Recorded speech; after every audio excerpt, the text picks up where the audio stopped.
ನಮಸ್ತೆ ಗೆಳೆಯರೆ, welcome to state affairs Kannada YouTube ಚಾನೆಲ್ಗೆ ಸ್ವಾಗತ. ಸೊ ವೀಕ್ಲಿ ಕರೆಂಟ್ ಅಫೇರ್ಸ್ ಬಗ್ಗೆ ಡಿಸ್ಕಷನ್ ಮಾಡೋಣ ಬನ್ನಿ. ವೀಕ್ಲಿ ಕರೆಂಟ್ ಅಫೇರ್ಸ್ ಅನ್ನ ನಾವು 15 ಏಪ್ರಿಲ್ ಇಂದ 21 ಏಪ್ರಿಲ್ ವರೆಗೆ ಏನು ಪ್ರಚಲಿತ ಘಟನೆಗಳು ನಡೆದು ರಿಪೋರ್ಟ್ಸ್ ಗಳಾಗಲಿ ಅಥವಾ ಇಂಪಾರ್ಟೆಂಟ್ ಡೇಸ್ ಗಳಾಗಲಿ ಅಥವಾ ಇಂಪಾರ್ಟೆಂಟ್ ಅಪಾಯಿಂಟ್ಮೆಂಟ್ ಆಗಲಿ, ಡಿಸಿಷನ್ ಆಗಲಿ, science and technology related, geography, ಯಾವ್ದಾವ್ದು ಇಂಪಾರ್ಟೆಂಟ್ ಅಫೇರ್ಸ್ ಗಳಿದ್ದು ಕನ್ನಡ ಅಫೇರ್ಸ್ ಗಳು, ಸೊ ಅವುಗಳನ್ನ ಡೀಟೇಲ್ ಆಗಿ ಡಿಸ್ಕಷನ್ ಮಾಡೋಣ ಬನ್ನಿ.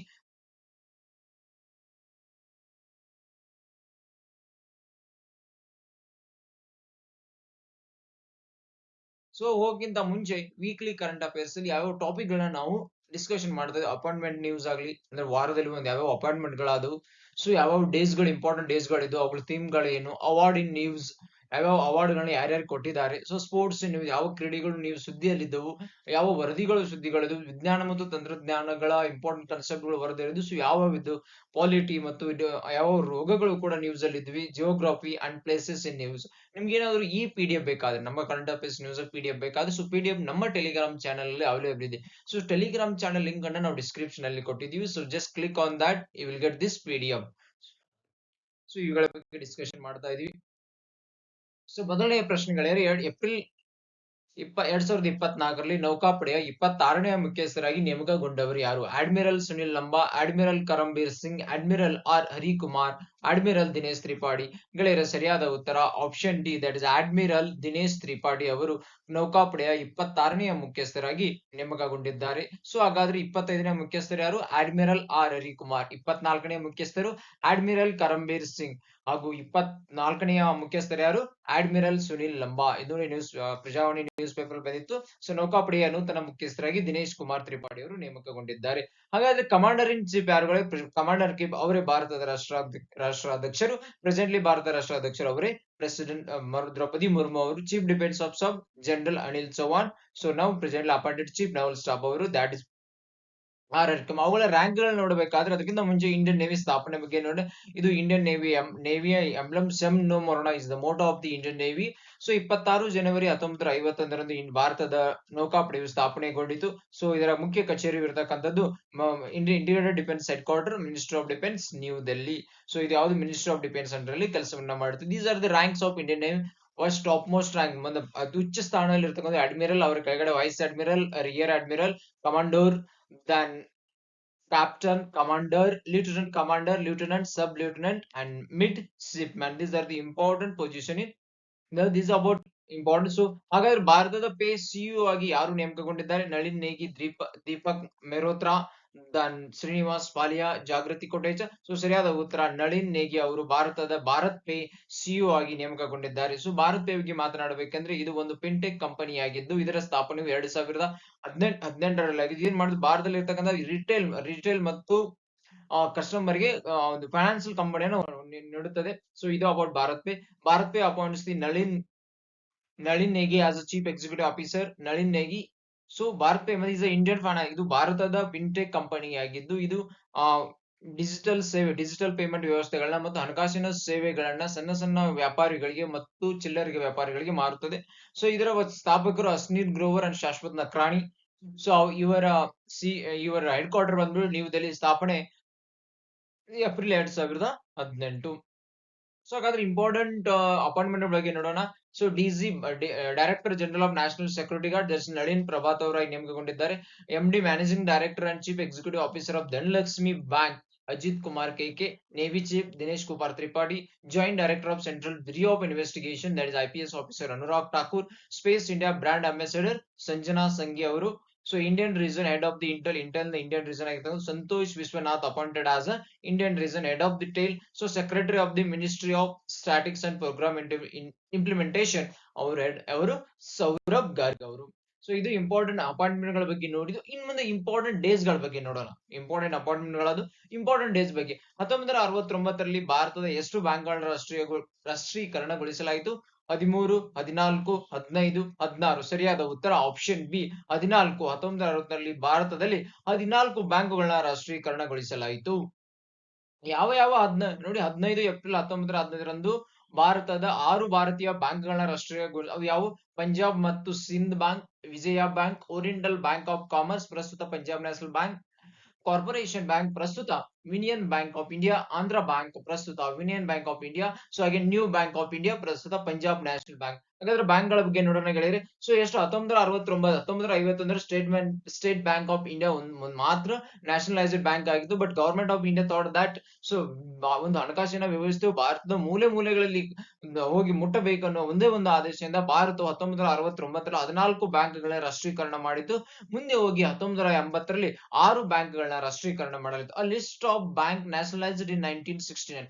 1963ರಲ್ಲಿ ಬ್ಯಾಂಕ್ಗಳನ್ನ ರಾಷ್ಟ್ರೀಕರಣ ಮಾಡಿದೆ ಅಂದ್ರೆ ಹೌದು, Allahabad bank, bank of Baroda, bank of India, bank of Maharashtra, central bank of India, Canara bank, Dena bank, Indian overseas bank, Punjab national bank, syndicate bank, UCO bank, union bank of India. So ಇದು ಒಂದು ಬ್ಯಾಂಕ್ ಆಫ್ ಇಂಡಿಯಾ ನ್ಯಾಷನಲೈಸ್ ಮಾಡಿದ್ರು. So April 16ರಂದು ವಿಶ್ವ ಧ್ವನಿ ದಿನನ ಆಚರಣೆ ಮಾಡ್ತೀವಿ. So April 17ರಿಂದ ವಿಶ್ವ ಹಿಮೋಪೋಲಿಯಾ ದಿನವನ್ನ ಆಚರಣೆ ಮಾಡುತ್ತೀವಿ. ಪ್ರತಿ ವರ್ಷ ಏಪ್ರಿಲ್ 17ರಂದು ವಿಶ್ವ ಹಿಮೋಪೋಲಿಯಾ ದಿನ ಆಚರಿಸಿ ಈ ಕಾಯಿಲೆ ಜೀವನ ಮುಡಿಪಾಗಿದ್ದ ಫ್ರಾಂಕ್ ಸ್ನೆಬ್ರೆಲ್ 1942 ಏಪ್ರಿಲ್ 17ರಂದು ಜನಿಸಿದ್ದರ ಸ್ಮರಣ ಅಂದ್ರೆ ಯಾರು ಈ ಒಂದು ಕಾಯಿಲೆಯ ಒಂದು ಇದನ್ ಮಾಡೋ ಸಂಬಂಧ. ಸೊ ಸ್ನೆಬಲ್ ಅವರ ಜನ್ಮ ಸ್ಮರಣಾರ್ಥವಾಗಿ ನಾವು ಇದನ್ನ ಆಚರಣೆ ಮಾಡ್ತೀವಿ. ಸೊ ಈ ವರ್ಷದ ಥೀಮ್ ಏನಾಗಿತ್ತು ಅಂದ್ರೆ equitable access for all, recognising all bleeding disorders. ಅಂದ್ರೆ equitable access for all, recognising all bleeding disorders. So ಈ ಅಂತಾರಾಷ್ಟ್ರೀಯ ಸ್ಮಾರಕ ಮತ್ತು ತಾಣಗಳ ದಿನ ಅಥವಾ ಅಂತಾರಾಷ್ಟ್ರೀಯ ವರ್ಲ್ಡ್ ಹೆರಿಟೇಜ್ ದಿನಾನು ಅಂತಾನು ಕರಿತೀವಿ, ಅಥವಾ ಅಂತಾರಾಷ್ಟ್ರೀಯ ಸ್ಮಾರಕ ದಿನವನ್ನು ಅಂತಾನು ಕರಿತೀವಿ. ಅಂತಾರಾಷ್ಟ್ರೀಯ ಸ್ಮಾರಕ ಮತ್ತು ತಾಣಗಳ ದಿನ. ಸೊ ಸಾಂಸ್ಕೃತಿಕ ಪರಂಪರೆ, ವೈದ್ಯಕೀಯ ಕಾರಣಗಳು ಸ್ಮಾರಕಗಳನ್ನು ಸಂರಕ್ಷಿಸಲು ಹಾಗೂ ಅವುಗಳ ಬಗ್ಗೆ ಜಾಗೃತಿ ಮೂಡಿಸುವುದು ಈ ದಿನದ ವಿಶೇಷ. ಅದಕ್ಕೆ ಸೊ ಈ ವರ್ಷದ ಥೀಮ್ ಏನಾಗಿದೆ, ಈ ವರ್ಷದ ಘೋಷವಾಕ್ಯ discover and experience of diversity. ಹಾಗಾದ್ರೆ ವಿಶ್ವ ಯಕೃತ್ ಪ್ರತಿ ವರ್ಷ 19 ಏಪ್ರಿಲ್ ರಂದು ನಾವು ಆಚರಣೆ ಮಾಡ್ತೀವಿ. ಈ ವರ್ಷದ ಥೀಮ್ ಏನಾಗಿತ್ತು, keep your liver healthy and disease free. So ನೋಡಿ, ವಿಶ್ವ ಪರಂಪರೆ ದಿನವನ್ನು ನಮಗೆ ನೋಡ್ಬೇಕಂದ್ರೆ ಪ್ರತಿ ವರ್ಷ ಏಪ್ರಿಲ್ 18ರಂದು ಆಚರಣೆ ಮಾಡ್ತೀವಿ. What is a world heritage day? It's international council of monuments, ಸ್ಮೃತಿ ಮತ್ತು ತಾಣಗಳ ದಿನವನ್ನ ಕರಿತೀವಿ. ಎಸ್ಟಾಬ್ಲಿಷ್ಡ್ ದ ಡೇ ಯಾವ್ದು, ಈ ಡೇನು 1982ರಲ್ಲಿ ಸ್ಥಾಪನೆ ಮಾಡಿದ್ರು. ಯಾರ ಜೊತೆ ಸೇರಿ? UNESCO. The aim is of the day create awareness about heritage among the community. So ಒಂದು ಕಮ್ಯುನಿಟಿಗಳಲ್ಲಿ ಈ ಒಂದು ಹೆರಿಟೇಜ್ ಸ್ಥಾನಗಳ ಬಗ್ಗೆ ಅವೇರ್ನೆಸ್, ಜಾಗೃತಿಯನ್ನ ಮೂಡಿಸುವುದು. So what are the UNESCO World Heritage Sites? World Heritage Site is place that is listed by UNESCO for its special cultural or physical significance. The list of the World Heritage Sites is maintained by the International World Heritage Program. ಇದನ್ನ ಯಾರು administrate ಮಾಡ್ತಾರೆ? UNESCO world heritage ಕಾಮಿನ. So ಯಾವ 1970 ಇದನ್ನ adopt ಮಾಡಿದ್ದು. So what are the world heritage sites in India? ಭಾರತದಲ್ಲಿ ಒಟ್ಟು 3462 ಸ್ಮೃತಿ ಮತ್ತು ಮಂದಿರ ಸ್ಥಾನಗಳಿದ್ದರೂ ಕೂಡ ಭಾರತದಲ್ಲಿ ಒಟ್ಟು 62 ಒಂದು ಸ್ಥಳಗಳನ್ನ ಯುನೆಸ್ಕೋ ವರ್ಲ್ಡ್ ಹೆರಿಟೇಜ್ ಸೈಟ್ ಇಂದ ಗುರುತಿಸಲಾಗಿದೆ. ಅದರಲ್ಲಿ 42ನೇದಾಗಿ ಪಡೆದುಕೊಂಡದ್ದು ಹೊಯ್ಸಳ, ನಮ್ಮ ಬೇಳೂರು, ಹಳೆಬೀಡು ಮತ್ತು ಕರ್ನಾಟಕದಲ್ಲಿ ಇರ್ತಕ್ಕಂಥ ಬೇಳೂರು, ಹಳೆಬೀಡು ಮತ್ತು ಸೋಮನಾಥನದ ಹೊಯ್ಸಳ ಮಂದಿರಗಳು. 41ನೇದು ಪಶ್ಚಿಮ ಬಂಗಾಳದಲ್ಲಿ ಇರ್ತಕ್ಕಂಥ ಶಾಂತಿನಿಕೇತನ, ಗುಜರಾತ್ ನಲ್ಲಿ ಇರ್ತಕ್ಕಂಥ ಧೋಲಾವೀರ, ಅದು 40ನೇದಾಗಿ. 39ನೇದಾಗಿ Ramappa temple. Kanchenjunga national park is only mixed world heritage site in India. So 2023ರಲ್ಲಿ ಯುನೆಸ್ಕೋ ಮಾಡಲಾಗಿತ್ತು. So these are the what is UNESCO ಬಗ್ಗೆ ನೋಡೋಣ. ಆಮೇಲೆ what are the world heritage site ಬಗ್ಗೆ, ವಿಶ್ವದ ಪರಿಸರ ತಾಣಗಳ ಬಗ್ಗೆ ನೋಡೋಣ. ಸೊ ಯುನೆಸ್ಕೋ ಬಗ್ಗೆ 1945ರಲ್ಲಿ ಸ್ಥಾಪನೆ ಮಾಡಲಾಯಿತು. ಯಾವುದು intellectual and moral solidarity Mankind. So ಅದರ ಮುಖ್ಯ ಕಚೇರಿ ಬಂದ್ಬಿಟ್ಟು ಪ್ಯಾರಿಸ್, ಫ್ರಾನ್ಸ್ ಅಲ್ಲಿ ಇರ್ತಕ್ಕಂಥ ಪ್ಯಾರಿಸ್. ಇದು ಪ್ರಮುಖ ಒಂದು ಉಪಕ್ರಮಗಳು ಕ್ರಮಗಳೇನೆಂದರೆ man and biosphere reserve programme, world heritage programme, global geopark network of creative sites, atlas of world language in danger. So what is ICOMOS? That is International Committee of Monuments and Sites. So the global non-governmental organization associated with UNESCO is located. ಇದರ ಮುಖ್ಯ ಕಚೇರಿ Paris ಮತ್ತು France ನಲ್ಲಿದೆ. France ನಲ್ಲಿ ಇರತಕ್ಕಂತ Paris ನಲ್ಲಿದೆ. So ಇದರ ಮುಖ್ಯ ಕಚೇರಿ ಇದರ ಮುಖ್ಯ ಉದ್ದೇಶ ಬಂದ್ಬಿಟ್ಟು ಯಾವುದೇ ಒಂದು ಸ್ಥಾನಗಳಾಗ್ಲಿ ಅಥವಾ ವಿಶ್ವ ಪರಂಪರೆಯ ಸ್ಥಾನಗಳನ್ನ ಸಂರಕ್ಷಿಸುವುದು, ಅವುಗಳ ಬಗ್ಗೆ ಸಂರಕ್ಷಣೆ ನೀಡುವುದು, ಅವುಗಳನ್ನ ಇನ್ನೂ ಡೆವಲಪ್ಮೆಂಟ್ ಮಾಡೋದಕ್ಕೆ enhancement of monuments, building complex and sites. So iದೇನು advisory body of the World Heritage Committee for the implementation of World Heritage Convention of UNESCO. So ಇದ್ರ ಸ್ಥಾಪನೆ. ಸೊ ಭಾರತದಲ್ಲಿ ಒಟ್ಟು 42 ತಾಣಗಳಿದಾವೆ. 42ರಲ್ಲಿ 34 ಕಲ್ಚರಲ್ ಹೆರಿಟೇಜ್ ಆದ್ರೆ 7 natural sites, 1 mixed site. World heritage site listed first Taj Mahal, Agra fort, Ajanta caves and Ellora caves. So location audition Hoysala temples and Shantiniketan. Countries with the most UNESCO World Heritage, that's Italy, China, Germany, France and Spain. So India is the 6th in number of the World Heritage sites in the world. So ಹಾಗಾದ್ರೆ ನೋಡೋಣ, ಹಿಮಾಚಲ ಪ್ರದೇಶದಲ್ಲಿ great Himalayan national park conservation area, ಉದ್ಯಾನ ಸಂರಕ್ಷಿತ ತಾಣ ಇರೋದು great Himalayan national park.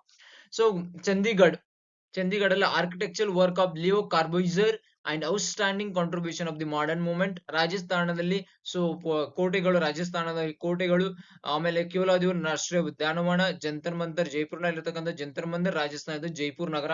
So Gujarat ನಲ್ಲಿ ಧೋಲಾವೀರ, ಹರಪ್ಪನ್ ನಗರ, Dholavira. So Ahmedabad ನಗರದ historic ಕಥೆಗಳು, ಚಂಪನಾರ್, ಪಾವಗಢ್ ಎಕೋಲಾಜಿಕಲ್ ಪಾರ್ಕ್, ರಾಣಿ ಕಿ ವಾವ್ ಆಟ್ ಪಾಟನ್. ಸೊ ಗೆಳೆಯರು, ಪಾಟನ್ ಇನ್ನೂ ಕೂಡ ಒಂದು ನ್ಯೂಸ್ ಅಲ್ಲಿ ಬಂದಿತ್ತು. ಅದು ನಾನು ನಿಮ್ ನೆಕ್ಸ್ಟ್ ಸ್ಲೈಡ್ ಅಲ್ಲಿ ಇದೆ, ಸೊ ಅವಾಗ ನೋಡ್ತೀನಿ ಪಾಟನ್ ಯಾಕೆ ನ್ಯೂಸ್ ಅಲ್ಲಿ ಇತ್ತು ಅಂತ.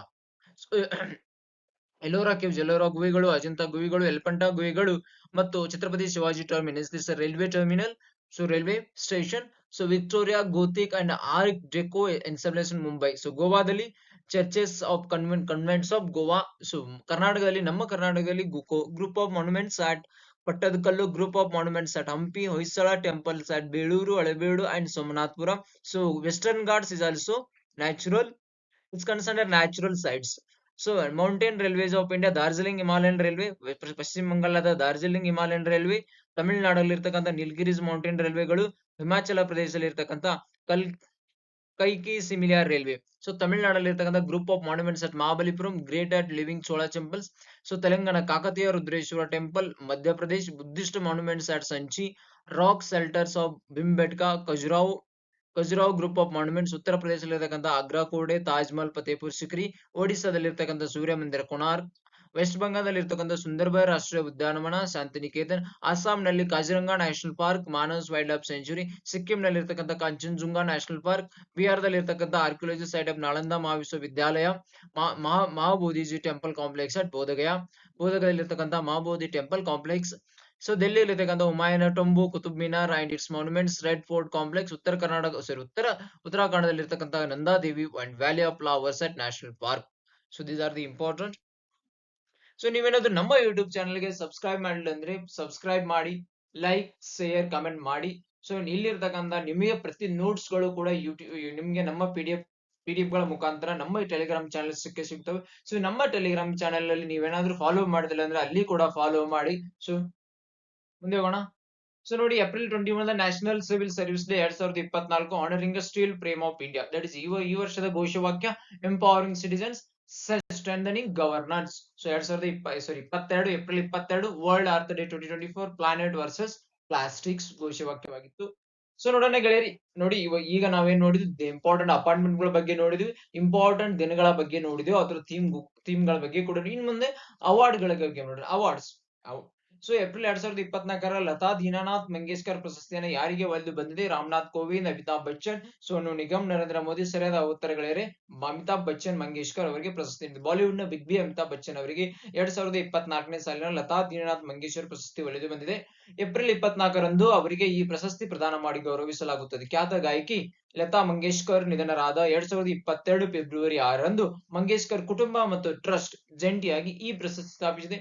ಲತಾ ಮಂಗೇಶ್ಕರ್ ತಂದೆ ದೀನಾನಾಥ್ ಮಂಗೇಶ್ಕರ್ ರಂಗಭೂಮಿ ಮತ್ತು ಸಂಗೀತ ಕಲಾವಿದರಾಗಿದ್ದರು. ಅವರ ಸ್ಮರಣಾರ್ಥ ಪ್ರತಿ ವರ್ಷ ಏಪ್ರಿಲ್ 24ರಂದು ಈ ಪ್ರಶಸ್ತಿ ನೀಡಲಾಗುತ್ತದೆ. ಸೊ ನೋಡಿ, ಯಾವ ಕ್ಷೇತ್ರಗಳಲ್ಲಿ ಈ ಸಾಧನೆ ಮಾಡಿದವರಿಗೆ ಈ ಒಂದು ಪ್ರಶಸ್ತಿ ನೀಡಲಾಗುತ್ತದೆ. ವಿವಿಧ ಕ್ಷೇತ್ರಗಳಲ್ಲಿ ತಮ್ಮ ಸಾಧನೆಯ ಮೂಲಕ ಭಾರತೀಯ ಸಂಸ್ಕೃತಿ ಮತ್ತು ಸಮಾಜದ ಮೇಲೆ ಪ್ರಭಾವ ಬೀರಿರೋರನ್ನ ಮತ್ತು ಅವರ ಸಮಾಜಕ್ಕೆ ನೀಡಿರುವ ಕೊಡುಗೆ ಪರಿಗಣಿಸಿ ಈ ಪುರಸ್ಕಾರ ನೀಡಲಾಗುತ್ತದೆ. ಸೊ 2023ರಲ್ಲಿ ಭಾರತದ ಪ್ರಧಾನಮಂತ್ರಿ ಅವರಿಗೆ ನರೇಂದ್ರ ಮೋದಿ, 2023ರಲ್ಲಿ ಲತಾ ಮಂಗೇಶ್ಕರ್ ಸಹೋದರಿಯಾದ ಆಶಾ ಭೋಸ್ಲೆ ಅವರಿಗೆ ಈ ಪ್ರಶಸ್ತಿಯನ್ನು ನೀಡಲಾಗಿತ್ತು.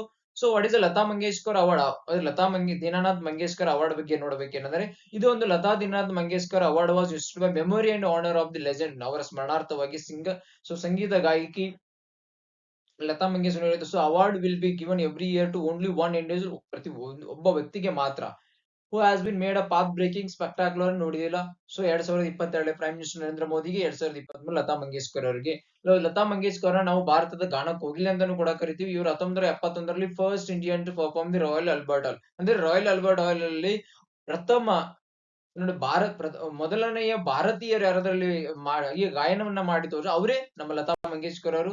ಸೊ ಅವರಿಗೆ 3 ನ್ಯಾಷನಲ್ ಫಿಲ್ಮ್ ಪ್ರಶಸ್ತಿಗಳು ಸಿಕ್ಕಿದೆ. ಅವರು ದಾದಾ ಸಾಹೇಬ್ ಫಾಲ್ಕೆ ಅವಾರ್ಡು ಕೂಡ 1980ರಲ್ಲಿ ದಾದಾ ಸಾಹೇಬ್ ಫಾಲ್ಕೆ ಪ್ರಶಸ್ತಿಯೂ ಕೂಡ ಆಗಿದೆ. 2001ರಲ್ಲಿ ಅವರಿಗೆ ಭಾರತದ ನಾಗರಿಕ ಅತ್ಯುನ್ನತ ಪ್ರಶಸ್ತಿಯನ್ನು ಕೂಡ ನೀಡಿ ಅವರಿಗೆ ಗೌರವಿಸಲಾಗಿದೆ. ಸೊ ಫ್ರಾನ್ಸ್ ಗವರ್ಮೆಂಟ್, ಫ್ರಾನ್ಸ್ ಸರ್ಕಾರ ಅವರಿಗೆ ಹೈಯೆಸ್ಟ್ ಸಿವಿಲಿಯನ್, ಫ್ರಾನ್ಸ್ ನ ಹೈಯೆಸ್ಟ್ ಸಿವಿಲಿಯನ್ ಅವಾರ್ಡ್ ಆದಂತ officer of the Legion of Honour 2700 ನೀಡಿ ಗೌರವಿಸಿತು. Along with this Lata Mangeshkar ಹೇಳಿದ distinction of being most recorded artist in the history of Indian music, ಭಾರತದ ಸಂಗೀತದಲ್ಲಿ ಇವರು ಅತಿ ಹೆಚ್ಚು ಸಹ ಗಾಯನವನ್ನ ಮಾಡಿರ್ತಕ್ಕಂಥ ರೆಕಾರ್ಡ್ ಇವರು ತಮ್ಮ ಇರಿಸಿಕೊಂಡಿದ್ದಾರೆ. So Indian government honoured her with daughter of the nation award honour 19th birthday in September 2019. So time ನ ಮ್ಯಾಗಝಿನ್ ನ 2024ರ 100ರ ಅತ್ಯಂತ ಪ್ರಭಾವಿ ವ್ಯಕ್ತಿಗಳ ಪಟ್ಟಿಯಲ್ಲಿ ಯಾರು ಸ್ಥಾನವನ್ನ ಪಡೆದಿದ್ದಾರೆ? ಸಾಕ್ಷಿ ಮಲಿಕ್, ಗೌತಮ್ ಅಡಾನಿ, ಖುರ್ರಂ ಪರ್ವೇಜ್, ಶಾ ಫೈಸಲ್. ಸರಿಯಾದ ಉತ್ತರಗಳಿವೆ ಸಾಕ್ಷಿ ಮಲಿಕ್. ಸೊ ಟೈಮ್ ನ ಟಾಪ್ 12 ಪ್ರಭಾವಿ ಅಲಿಯಾ ಭಟ್, ದೇವ್ ಪಟೇಲ್ ಮತ್ತು ಸಾಕ್ಷಿ ಮಲಿಕ್. ಗಂಗೂಬಾಯಿ ಕಾಟಿಯಾವಾಡಿಯ ನಟಿ ಅಲಿಯಾ ಭಟ್ ಅವರು ಟೈಮ್ ಮ್ಯಾಗಝಿನ್ ನ 2024 100ರ ಅತ್ಯಂತ ಪ್ರಭಾವಿ ಪಟ್ಟಿಯಲ್ಲಿ ಸ್ಥಾನವನ್ನ ಪಡೆದಿದ್ದಾರೆ. ಸೊ ನಟ ದೇವ್ ಪಟೇಲ್ ಮತ್ತು ಕುಸ್ತಿ ಚಾಂಪಿಯನ್ಶಿಪ್ ಸಾಕ್ಷಿ ಮಲಿಕ್ ಆದರೂ ಅವರು ಪಟ್ಟಿಯಲ್ಲಿದ್ದಾರೆ. ಸೊ ಮೈಕ್ರೋಸಾಫ್ಟ್ ನ ಸಿಇಒ ಸತ್ಯ ನಾಡೆಲ್ಲಾ, ಜಿಗರ್ ಶಾನ LVV ಖಗೋಳಶಾಸ್ತ್ರ ಮತ್ತು ಭೌತಶಾಸ್ತ್ರ ಪ್ರೊಫೆಸರ್ ಆದಂತಹ ಪ್ರಿಯವಂದಾ ನಟರಾಜನ್ ಮತ್ತು ಭಾರತೀಯ ಮೂಲದ ಹೋಟೆಲ್ ಉದ್ಯಮಿ ಆಸ್ಮಾ ಖಾನ್ ಅವರು ಪಟ್ಟಿಯಲ್ಲಿರುವ ಇದರ ಭಾರತೀಯರಲ್ಲಿ ಸೇರಿದ್ದಾರೆ. ಸೊ ಹಾರ್ಟ್ ಆಫ್ ಸ್ಟೋನ್ ನಲ್ಲಿ ದಟ್ಸ್ ನಾಟ್ ಮಂಕಿ ಮ್ಯಾನ್ ನಿರ್ದೇಶಕ Dev Patel. So next world fresh photo of the year 2024ರ ಪ್ರಶಸ್ತಿಯನ್ನು ಗೆದ್ದ ಚಿತ್ರ ಯಾವುದು? ದಟ್ ಇಸ್ ರಾಯಸ್ಟ್ ಮೊಹಮ್ಮದ್ ಸಲೀಂ ಅವರಿಗೆ ವರ್ಲ್ಡ್ ಪ್ರೆಸ್ ಫಸ್ಟ್ ಅದು the Palestinian women embrace the body of her niece. So ಅವ್ರಿಗೆ ನೋಡ್ಬೇಕಂತ ಹೇಳಿದ್ರೆ world press photo of the year 2024 ವ್ಯಾಲಿಮ್ ಬವೇನಾ world press photo long term project award 2024, the two walls world press photo open format award 2024, war is personal long term project the escape. So 2023ರಲ್ಲಿ the world press photo of the year Amber Bracken ಅವರಿಗೆ Kamloops residential school ನಲ್ಲಿ ತೆಗೆದಂತ photo. 2023ರಲ್ಲಿ Evgeniy Maloletka Mariupol hospital air strike and 2024ರಲ್ಲಿ Mohammed Salem Israel invasion of the Gaza strip ಅಲ್ಲಿ ತೆಗೆದಿರತಕ್ಕಂಥ photo. So ಹಾಗಾದ್ರೆ ಈ ವರ್ಷದ ಅವಾರ್ಡ್ ಗಳನ್ನ ನೋಡೋಣ ಗೆಳೆಯರು. ಈ ವರ್ಷದಲ್ಲ ಈ ವೀಕ್ ನ ಅವಾರ್ಡ್ಗಳು 15 ಏಪ್ರಿಲ್ ಇಂದ 21 ಏಪ್ರಿಲ್ ನೀಡಿರ್ತಕ್ಕಂಥ ಅವಾರ್ಡ್ಗಳು. South Asia person of the year Harvard university ನೀಡಿರ್ತಕ್ಕಂಥ South Asia person of the year that is Avantika Vandanapu ಇವರಿಗೆ ಈ ಪ್ರಶಸ್ತಿಯನ್ನು ನೀಡಿ ಗೌರವಿಸಲಾಗಿದೆ. ಸೊ ವರ್ಲ್ಡ್ ಲಿಟರರಿ ಪ್ರೈಸ್ ಯಾರಿಗೆ ದೊರೆತಿದೆ ಅಂದ್ರೆ ನಮ್ಮ ಕರ್ನಾಟಕದ ಕನ್ನಡ ಪೋಯೆಟ್ ಆಗಿರುವ Mumtaz G Sagar. 2024 young global leader ಯಾರು ನೀಡುತ್ತಾ ಇದನ್ನು? ವರ್ಲ್ಡ್ ಎಕಾನಮಿಕ್ ಫೋರಂ ನೀಡುತ್ತಿರುವ 2024ರ ಯಂಗ್ ಗ್ಲೋಬಲ್ ಲೀಡರ್ಶಿಪ್ ನಾಯಕದ ಅದ್ವೈತ್ ನಾಯರ್ ಅವರಿಗೆ. ಹಾಗೆ ಭೂಮಿ ಪೆಡೆನ್ಕರ್ ಅವರಿಗೆ ಕೂಡ ಈ ಒಂದು ಯಂಗ್ ಗ್ಲೋಬಲ್ ಲೀಡರ್ಶಿಪ್ ಅವಾರ್ಡ್ ಗಳನ್ನು ಕೂಡ ನೀಡಲಾಗಿದೆ. ಈ ಕ್ರೈಟೇರಿಯಾ ಏನು? ಅಂಡರ್ 40 ವರ್ಷದ ಕೆಳಗಿನಲ್ಲಿ ಇರ್ತಕ್ಕಂಥ ವಯಸ್ಕರು ಈ ವರ್ಲ್ಡ್ ಎಕಾನಮಿಕ್ ಫೋರಂ ಈ ನೀಡಿರ್ತದೆ. ಸೊ ಇದ್ರ ಬಗ್ಗೆ ಡೀಟೇಲ್ ಬೇಕಾದ್ರೆ ನಮ್ಗೆ ಆ ಲಿಂಕ್ ಅನ್ನು ಡಿಸ್ಕ್ರಿಪ್ಷನ್ ಅಲ್ಲಿ ಕೊಡ್ತೀನಿ, ಟೈಮ್ ಕೊಡ್ತೀನಿ, just click on the time watch the video. So 100 doctor Vels university ನೀಡಿರ್ತಕ್ಕಂಥ 100 ಡಾಕ್ಟರೇಟ್ ಯಾರಿಗೆ? ರಾಮ್ ಚರಣ್, ಆಕ್ಟರ್ ರಾಮ್ ಚರಣ್ ಅವರಿಗೆ ಈ ಪ್ರಶಸ್ತಿಯನ್ನು ನೀಡಿ ಗೌರವಿಸಲಾಗಿದೆ. ಈ ವರ್ಷದ ಲತಾ ದೀನನಾಥ್ ಮಂಗೇಶ್ಕರ್ ಪ್ರಶಸ್ತಿಯು ಅಮಿತಾಬ್ ಬಚ್ಚನ್ ಅವರಿಗೆ ದೊರೆತಿದೆ. Skytrax award for best airport staff GMR Hyderabad international airport received. So miss artificial the world's first beauty pageant of artificial intelligence influencer called as miss AI. So ಈ ವರ್ಷದ ಪ್ರಶಸ್ತಿಗಳು. So Aryabhat award astronauts contribution ಪೌಲರಿ ಸುಬ್ಬರಾವ್ ಅವರಿಗೆ astronautical contribution ಮಾಡಿರ್ತಕ್ಕಂಥ ಅವರಿಗೆ Aryabhata award ಅನ್ನು ನೀಡಲಾಗಿದೆ.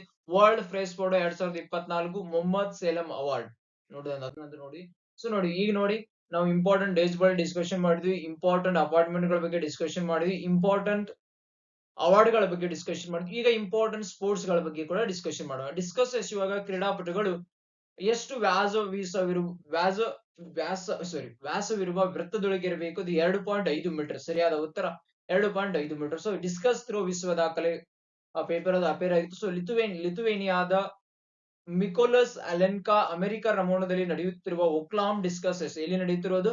ಅಲೆನ್ಕಾ ಅಮೆರಿಕದ ರಮೋನ್ ದಲ್ಲಿ ನಡೆಯುತ್ತಿರುವ ಒಕ್ಲಾಹಾಮ್ ಡಿಸ್ಕಸ್ ಎಸೆದ ಶ್ರೇಣಿಯ ಸ್ಪರ್ಧೆಯಲ್ಲಿ 74.35 ಮೀಟರ್ ದೂರ ಎಸೆಯುವ ಮೂಲಕ ನೂತನ ವಿಶ್ವ ದಾಖಲೆ ನಿರ್ಮಿಸಿದ್ರು. ಇದಕ್ಕೂ ಮೊದಲು 1986ರಲ್ಲಿ ಜರ್ಮನಿಯ ಜರ್ಗನ್ ಸುಲ್ಟ್ 74.08 ಮೀಟರ್ ಎಸೆದಿದ್ದ ವಿಶ್ವ ದಾಖಲೆಯಾಗಿತ್ತು. 38 ವರ್ಷಗಳ ದಾಖಲೆಯನ್ನು ಮಿಕೋಲಸ್ ಮೋರಿಸ್ ತಮ್ಮ ಹೆಸರಿಗೆ ಬರೆಸಿಕೊಂಡಿದ್ದಾರೆ. ಹಾಗಾದ್ರೆ ನೋಡೋಣ ಗೆಳೆಯರೆ ಡಿಸ್ಕಸ್ ಥ್ರೋ ಬಗ್ಗೆ. So discus throw is an ancient sport. ಇದು ಒಂದು ಪುರಾತನ ಕಾಲದ ಆಟವಾಗಿದ್ದರೂ ಇಲ್ಲಿ ನಾವು ಎಸೆತ ಮಾಡ್ತೀವಿ. ಸೊ ನೋಡಿ, guess the modern times credit for discovering. ಯಾರು ಇದನ್ನ ಪುನರ್ಜೀವನವನ್ನ ನೀಡಿದರು ಅಂದ್ರೆ ಜಾರ್ಜ್ ಕೈರೋಸಚ್ ಅಂತ. ಸೊ ಈ ಒಂದು ರೆಕಾರ್ಡ್ 1886 ಇದು ಫಸ್ಟ್ ಒಲಿಂಪಿಕ್ಸ್ ನಲ್ಲಿ ವುಮೆನ್ ಒಲಿಂಪಿಕ್ಸ್ ನಲ್ಲಿ ಇದು ಇದನ್ನ ಸೇರ್ಪಡೆ ಮಾಡಲಾಯಿತು. 1922ರಲ್ಲಿ ಆಮ್ಸ್ಟರ್ಡ್ಯಾಮ್ ಸಮರ್ ಒಲಿಂಪಿಕ್ಸ್ ಗಳು ನಡೆಯಿತು. ಸೊ ವರ್ಲ್ಡ್ ಅಥ್ಲೆಟಿಕ್ಸ್ ಅಂದ್ರೆ world athletics is a governing body of athletics world ಅಂದ್ರೆ ವರ್ಲ್ಡ್ ಅಥ್ಲೆಟಿಕ್ಸ್ ಇದು ವಿಶ್ವದಾದ್ಯಂತ ಅಥ್ಲೆಟಿಕ್ಸ್ ಗಳ ಒಂದು ಗವರ್ನಿಂಗ್ ಬಾಡಿ ಆಗಿದ್ದು ಇದನ್ನ ಇಂಟರ್ನ್ಯಾಷನಲ್ ಅಮೇಚೂರ್ ಅಥ್ಲೆಟಿಕ್ಸ್ ಫೆಡರೇಷನ್ ಸ್ಥಾಪನೆ ಮಾಡಿದ್ರು 1912ರಲ್ಲಿ. ಸೊ ಅದಾದ ನಂತರ ಇದನ್ನ ಮರು ನಾಮಕರಣ ಮಾಡಿ ಆಸ್ ಅ ವರ್ಲ್ಡ್ ಅಥ್ಲೆಟಿಕ್ಸ್ ಅಂತ ಕರೆಯಲು ಪ್ರಾರಂಭಿಸಿದರು. ಸೊ ಇದರ ಮುಖ್ಯ ಕಚೇರಿ ಮೊನಾಕೋದಲ್ಲಿರುವುದು. ಇದರ ಪ್ರಸ್ತುತ ಪ್ರೆಸಿಡೆಂಟ್ ಸೆಬಾಸ್ಟಿಯನ್ ಸಿಯಾಬ್ England. So the first Indian athletes to compete. ಅದಕ್ಕಿಂತ ಮುಂಚೆ ಇಲ್ಲಿ ನೋಡಿ ಮೆನ್ ನಲ್ಲಿ ಈಗ ಮೈಕಲೋಸ್ ಅಲೆಕನ 2000 ಈಗ ಪ್ರೆಸೆಂಟ್ಲಿ ವರ್ಲ್ಡ್ ವುಮೆನ್ ನಲ್ಲಿ ಗ್ಯಾಬ್ರಿಯಲ್ ರಿಸರ್ಚ್ Olympic record Virgilijus Alekna Martina Hellmann men and women ನಲ್ಲಿ. ಸೊ ಮೆನ್ ಡ್ಯಾನಿಯಲ್ ಸೆಸಿ world championship record women Martina Hellmann. So ಇದು world for the first Indian athlete to compete are discussed through as Praveen Kumar Sopti who competed in a Munich 1972. Sopti bravely discussed to 53.0 meter and finished in the 26th place. At Tokyo 2020 veteran and Seema Punia and debutant Kamalpreet Kaur will be represent India in discuss throw. So Vikas Gowda in the men's and Seema Punia and Krishna Punia in the women's field. So Asia ಕುಸ್ತಿ championship 2024 ಯಾವ ದೇಶದಲ್ಲಿ ನಡೆಯಿತು? ಅದೇ Uzbekistan. Asia ಕುಸ್ತಿ championship ಅದು Uzbekistan ನಲ್ಲಿ ನಡೆದಿತ್ತು. So ಭಾರತದ ಕುಸ್ತಿಪಟುಗಳು ನಡೆಯುತ್ತಿರುವ ಸೀನಿಯರ್ ಏಷ್ಯನ್ ಕುಸ್ತಿ ಚಾಂಪಿಯನ್ ಅಲ್ಲಿ ಅದು ಕಿರ್ಗಿಸ್ತಾನ್ ನಲ್ಲಿ, not Uzbekistan, it's Kyrgyzstan. So Asian ಕುಸ್ತಿ ಚಾಂಪಿಯನ್ಶಿಪ್ ಕಿರ್ಗಿಸ್ತಾನ್ ಅದು ಬಿಸ್ಕೇಕ್ ನ ಕಿರ್ಗಿಸ್ತಾನ್ ನ ಬಿಸ್ಕೇಕ್ ದೇಶದಲ್ಲಿ ಆಯೋಜಿಸಲಾಗಿತ್ತು.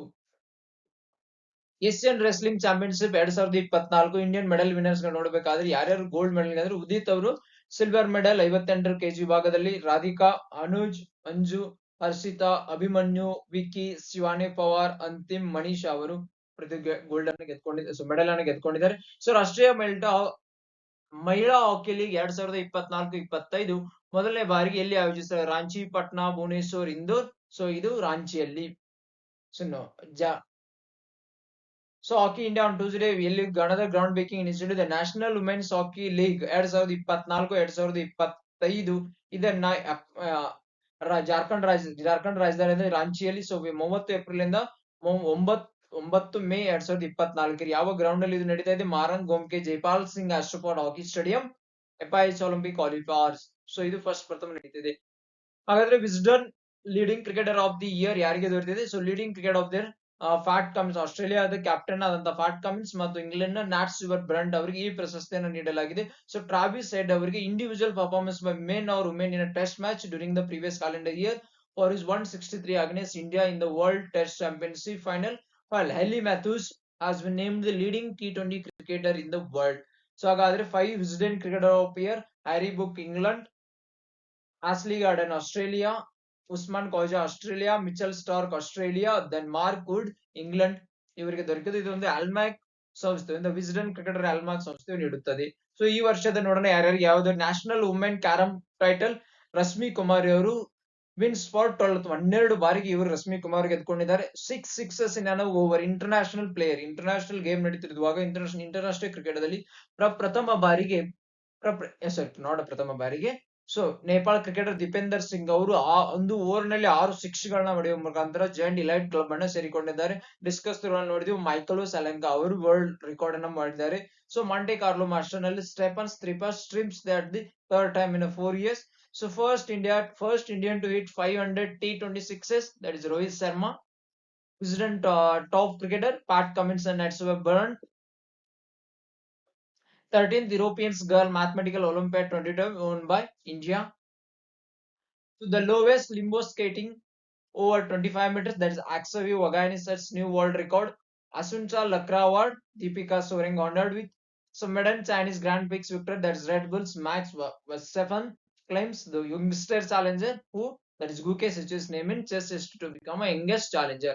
So ನೋಡಿ ಈಗ ನಾವು ನಿಮ್ಮ ಅಪಾಯಿಂಟ್ಮೆಂಟ್ ಗಳ ಬಗ್ಗೆ ನೋಡಿದೀವಿ, ಡೇಸ್ ಗಳ ಬಗ್ಗೆ ನೋಡಿದೀವಿ, ಅವಾರ್ಡ್ ಗಳ ಬಗ್ಗೆ ನೋಡಿದೀವಿ, ಯಾವ ಕ್ರೀಡೆ ನ್ಯೂಸ್ ಗಳಿತ್ತು ಅದನ್ನ ನೋಡಿ. ಈಗ ಅಂತಾರಾಷ್ಟ್ರೀಯ ಮಟ್ಟದಲ್ಲಿ ಏನೇನ್ ನಡೆದಿದೆ, ಯಾವ ಅಪಾಯಿಂಟ್ಮೆಂಟ್ ಗಳಾಗಿದೆ. So 16th world future energy summit held in ಅಬುಧಾಬಿಯಲ್ಲಿ ನಡೆದಿತ್ತು. So general Manoj Pande hi tech lab at academy of art Uzbekistan. Nigeria become the first country to roll out new meningitis vaccine. Nigeria become the first country to new meningitis is a ರೋಗ ಅದಕ್ಕೆ vaccine ಲಸಿಕೆಯನ್ನು ಯಾವ ರಾಷ್ಟ್ರ Nigeria. ಕುವೈತ್ನ ನೂತನ ಪ್ರಧಾನಿ ಶೇಖ್ ಅಹಮದ್ ಅಬ್ದುಲ್ಲಾ ಅಲ್ ಅಬ್ದದ್ ಅಲ್ ಸಬಾಹ. So Delhi's IGI airport, Indira International Airport, ranks top among the busiest airport globally. Kristalina Georgia reappointed as the IMF managing director. ಸಿಂಗಾಪುರ್ನ ಪ್ರಧಾನಮಂತ್ರಿ ಲೀ ಹಿಸೆನ್ ಸಿಂಗ್ ಅವರು ಸ್ಟೆಪ್ ಡೌನ್ ಅವ್ರು ಕೆಳಗಿಳಿದ್ರು. ಯಾರಿಗೆ? ಡೆಪ್ಯೂಟಿ ಲಾರೆನ್ಸ್ ವಾಂಗ್ ಅವರು ಈಗ ಸಿಂಗಾಪುರ್ನ ನೂತನ ಪ್ರಧಾನಿಯಾಗಿ ನೇಮಕಗೊಂಡಿದ್ದಾರೆ. ಸೊ ಫಸ್ಟ್ ಟ್ರೈಲೇಟರಲ್ ಸಮಿಟ್ ಮೀಟಿಂಗ್ ಎಲ್ಲಿ ಆಯ್ತು? US, ಜಪಾನ್ ಅಂಡ್ ಫಿಲಿಪೀನ್ಸ್ ನಡುವೆ ಫಸ್ಟ್ ಟ್ರೈಲೇಟರಲ್ ಸಮಿಟ್ ಆಗಿದೆ. ಇದು ಅಂತಾರಾಷ್ಟ್ರೀಯದು. ಜೂನ್ 21ರಂದು ಸೂರ್ಯ ಎಲ್ಲಿ ಇರುತ್ತಾನೆ? ಆರ್ಟಿಕ್ ವೃತ್ತ ಹಾರಿಜಾನ್ ಕೆಳಗೆ ಹೊಂದಿಸಿ, ಅಟ್ಲಾಂಟಿಕ್ ವೃತ್ತ ಹಾರಿಜಾನ್ ಕೆಳಗೆ ಹೊಂದಿಸುವುದಿಲ್ಲ. ಮಧ್ಯಾಹ್ನ ಸಮಯದಲ್ಲಿ ಲಂಬವಾಗಿ ಮೇಲಕ್ಕೆ ಇಳಿಯುತ್ತದೆ. ಸೊ ಮಕರ ಸಂಕ್ರಾಂತಿಯಲ್ಲಿ ಲಂಬವಾಗಿ ಮೇಲಕ್ಕೆ does not set below the horizontal at the Arctic circle, does not set below the horizon at the Atlantic circle. Shines vertically over at the noon on the equator, shines vertically overhead on tropic of the Cancer. ಸರಿಯಾದ ಉತ್ತರಗಳು does not set below the horizon at the Arctic. So ಇದೇ April 8, 2024ರಲ್ಲಿ ಪೂರ್ಣ ಸೂರ್ಯಗ್ರಹಣ ಹೊಂದಿತ್ತು. So ಇದರಿಂದ ಭಾರತದಲ್ಲಲ್ಲ, so ಇದು ನಡೆಯದಿದ್ದು Bharat, so ಇದು ಉತ್ತರ ಅಮೆರಿಕ, ಮೆಕ್ಸಿಕೋ ಮತ್ತು ಕೆನಡಾಗಳಲ್ಲಿ ಸಂಭವಿಸಿದೆ. ಏನಿದು? ಸೂರ್ಯ ಮತ್ತು ಭೂಮಿಗಳ ಮಧ್ಯೆ ಚಂದ್ರ ಬಂದಾಗ, ಚಂದ್ರನಳು ಭೂಮಿಯ ಮೇಲೆ ಬಿದ್ದಾಗ ಸೂರ್ಯಗ್ರಹಣ ಉಂಟಾಗುತ್ತದೆ. ಸೂರ್ಯ ಮತ್ತು ಭೂಮಿಗಳ ಮಧ್ಯೆ ಯಾವ ಬಂದಾಗ? ಚಂದ್ರ ಬಂದಾಗ, ಚಂದ್ರನ ನೆರಳು ಭೂಮಿಯ ಮೇಲೆ ಬಿದ್ದಾಗ ಸೂರ್ಯಗ್ರಹಣ ಸಂಭವಿಸುತ್ತದೆ. ಚಂದ್ರ ಸಂಪೂರ್ಣ ಸೂರ್ಯನನ್ನ ಆವರಿಸಿದಾಗ ಉಂಟಾಗುವುದೇ ಸಂಪೂರ್ಣ ಚಂದ್ರ ಸಂಪೂರ್ಣ ಸೂರ್ಯನನ್ನು ಆವರಿಸಿದಾಗ ಉಂಟಾಗುವುದೇ ಸಂಪೂರ್ಣ ಸೂರ್ಯಗ್ರಹಣ. ಇದನ್ನು ಭೂಮಿಯ ಮೇಲೆ ಭಾಗಂಶ ನೆರಳು ಬೀಳುವ ಪ್ರದೇಶವನ್ನು ಸೂರ್ಯಗ್ರಹಣ ಎನ್ನುತ್ತಾರೆ. ಸೊ ಯಾವಾಗ ಸೂರ್ಯಗ್ರಹಣ ಇಂಪಾರ್ಟೆಂಟ್ ನೋಡೋಣ. ಪೂರ್ಣ ಸೂರ್ಯ ಚಂದ್ರಗ್ರಹಣ ಏನಂದ್ರೆ, ಸೊ 4 ಪ್ರಕಾರದ ಸೂರ್ಯಗ್ರಹಣಗಳು ಇರ್ತವೆ. ಒಂದು ಟೋಟಲ್ ಸೋಲಾರ್ ಎಲಿಪ್ಸ್ ಅಂದ್ರೆ ಪೂರ್ಣ ಚಂದ್ರ ಸೂರ್ಯಗ್ರಹಣ, ಒಂದು ವಾರ್ಷಿಕ ಚಂದ್ರಗ್ರಹಣ, ಒಂದು ಪಾರ್ಷಿಯಲ್ ಸೂರ್ಯಗ್ರಹಣ, ಟೋಟಲ್ ಸೂರ್ಯಗ್ರಹಣ, ವಾರ್ಷಿಕ ಸೂರ್ಯಗ್ರಹಣ, ಒಂದು ಪಾರ್ಷಿಯಲ್ ಸೂರ್ಯಗ್ರಹಣ, ಹೈಬ್ರಿಡ್ ಸೂರ್ಯಗ್ರಹಣ. ಸೊ ಪಾರ್ಷಿಯಲ್ ಸೂರ್ಯಗ್ರಹಣ, ಟೋಟಲ್ ಸೂರ್ಯಗ್ರಹಣ ಅಂದ್ರೆ the moon completely blocks off the sun rays and cast the shadow over the earth. ಅಂದ್ರೆ ಚಂದ್ರನು ಸೂರ್ಯನ ಕಿರಣಗಳನ್ನ ಸಂಪೂರ್ಣವಾಗಿ ಬಂದು ಮಾಡಿ ಚಂದ್ರನ ಪೃಥ್ವಿಯ ಮೇಲೆ ಬೀಳದಾಗಿ ಮಾಡುವುದಕ್ಕೆ ನಾವು ಸಂಪೂರ್ಣ ಸೂರ್ಯಗ್ರಹಣ ಅಂತ ಕರಿತೀವಿ. ಆನ್ಯುವಲ್ ಅಂದ್ರೆ moon covers the sun fully but due to its relatively small size the outer ring of fire sun is completely visible from the earth. ಅಂದ್ರೆ ಏನು? ಚಂದ್ರನು ಸೂರ್ಯನನ್ನು ಆವರಿಸಿಕೊಂಡಾಗ, ಬಟ್ ಚಂದ್ರನ ಸೈಜು ಚಂದ್ರನಿಗಿಂತ ಕಡಿಮೆ ಇದ್ದಾಗ ಸೂರ್ಯನ ಔಟರ್ ಲೇಯರ್ ಅನ್ನು ಕರೋನಾ ಅಂತ ಕರಿತೀವಿ. ಅದು ನಮ್ಮ ಕಣ್ಣಿಗೆ ಕಾಣಿಸುವುದಕ್ಕೆ, ಅದಕ್ಕೆ ನಾವು ಆನ್ಯುವಲ್ ಸೋಲಾರ್ ರಿಲಿಪ್ಸ್ ಅಂತ, ಸೋಲಾರ್ ಗ್ರಹಣ ಎಂದು ಕರಿತೀವಿ, ಸೂರ್ಯಗ್ರಹಣ ಎಂದು ಕರಿತೀವಿ. The moon covers the part of the sun and cast only the outer part of this its shadow. So ಏನು? ಚಂದ್ರನು ಸೂರ್ಯನನ್ನ ಆವರಿಸಿಕೊಂಡಾಗ but part of the shadow ನಮಗೆ ಕಾಣಿಸುತ್ತಿದ್ರೆ ನೋಡಿ, ಔಟರ್ ಕರೋನ ಮಾತ್ರ ದಟ್ಸ್ ಅನ್ಯುಲರ್, ಸ್ವಲ್ಪ ಕಾಣಿಸಿದ್ರೆ ಅದು hybrid rare form of the solar eclipse which changes from the annular to total solar eclipse and the vice versa along its path. During a hybrid solar eclipse you could see the any of the 3 forms of ellipse depending on exactly where you stand. ಅಂದ್ರೆ ಮೂರು ellipse, that's total, annular, ಯಾವ್ದಾದ್ರು ಒಂದು ಕಂಡ್ರೆ ಅದನ್ನ hybrid ಅಂತ ಕರಿತೀವಿ. So what is a solar eclipse? ನೋಡಿ ಬೇಗ fact, the solar eclipse usually occurs upon 2 weeks prior of the after lunar eclipse. So each orbit of the international space takes how many minutes? ಸರಿಯಾದ ಉತ್ತರ 90-93. ಗೆಳೆಯರು, ಭಾರತೀಯ ಅಂತರಿಕ್ಷ ನಿಲ್ದಾಣವನ್ನ ಭಾರತದ ಇಸ್ರೋ ಮತ್ತು government ಸೇರಿ ಮಾಡ್ತಾ ಇದೆ. ಸೊ ಬಾಹ್ಯಾಕಾಶ ನೌಕೆ ಉಡಾವಣೆ ಮಾಡುವುದರ ಜೊತೆಗೆ ಅಲ್ಲಿನ ತ್ಯಾಜ್ಯವನ್ನ, ದಟ್ ಇಸ್ ಡೇಬ್ರೀಸ್ ಅಂತಾನೆ ಕರಿತೀವಿ, ವೈಜ್ಞಾನಿಕವಾಗಿ ವಿಲೇವಾರಿ ಮಾಡುವುದಕ್ಕೆ ಎಲ್ಲರೂ ಸಹಕಾರ ನೀಡಬೇಕು. ಇಸ್ರೋ 2035ರ ವೇಳೆಗೆ, ನೆನಪಿನಲ್ಲಿಡಿ, ಇಸ್ರೋ 2030ರ ವೇಳೆಗೆ ಭಾರತೀಯ ಅಂತರಿಕ್ಷ ನಿಲ್ದಾಣವನ್ನ ಸ್ಥಾಪಿಸುವುದಕ್ಕೆ ಇತರ ಕಂಪನಿಗಳ ಜೊತೆ ಒಪ್ಪಂದಕ್ಕೆ ಎದುರು ನೋಡುತ್ತಿದೆ ಎಂದು ಭಾರತೀಯ ಬಾಹ್ಯಾಕಾಶ ಮತ್ತು ಸಂಶೋಧನಾ ಸಂಸ್ಥೆ ಅಧ್ಯಕ್ಷ ಹಾಗೂ ಬಾಹ್ಯಾಕಾಶ ತ್ಯಾಜ್ಯ ನಿರ್ವಹಣೆ ಅಂತರಿಕ್ಷ ಸಂಸ್ಥೆಗಳ ಸಮನ್ವಯ ಸಮಿತಿ ಕಾರ್ಯದರ್ಶಿ ಸೋಮನಾಥ್ ಹೇಳಿದರು. ಸೊ ಇಸ್ರೋ ಬಾಹ್ಯಾಕಾಶ ತ್ಯಾಜ್ಯ ನಿರ್ವಹಣಾ ಅಂತರಿಕ್ಷ ಸಂಸ್ಥೆಗಳ ಸಮನ್ವಯ ಜೊತೆಗೂಡಿ ಆಯೋಜಿಸಿದ್ದ 42ನೆಯ ವಾರ್ಷಿಕ ಸಭೆಯಲ್ಲಿ ಮಾತನಾಡಿದ ಅವರು, ಬಾಹ್ಯಾಕಾಶದಲ್ಲಿ ತ್ಯಾಜ್ಯದ ಪ್ರಮಾಣ ಹೆಚ್ಚಾಗುತ್ತದೆ, ಅಂದ್ರೆ ಸ್ಪೇಸ್ ಡೆಬ್ರೀಸ್ ಪ್ರಮಾಣ ಹೆಚ್ಚಾಗುತ್ತದೆ. ಗುಂಡು ಸೂಜಿದ ಗಾತ್ರದ ಉಪಕರಣಗಳು ಸಹ ಉತ್ತಮವಾದ ನೌಕೆಯನ್ನು ಹಾಳು ಮಾಡುವ ಸಾಮರ್ಥ್ಯವನ್ನು ಹೊಂದಿವೆ. ಸೊ ಇದರಿಂದ ಮಾನವ ಸಹಿತ ಯಾನದಂತ ಯೋಜನೆಗೆ ಅಡ್ಡಿಯಾಗುತ್ತದೆ. ಬಹುತೇಕ ವೇಳೆ ಪ್ರಾಣ ಪ್ರಮೇಯ. ಸೊ ನೋಡೋಣ ಹಾಗಾದ್ರೆ, ಇದು important.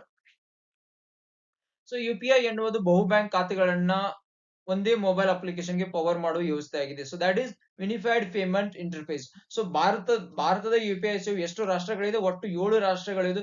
Sri Lanka, Mauritius, France, UAE, Singapore, Bhutan and Nepal.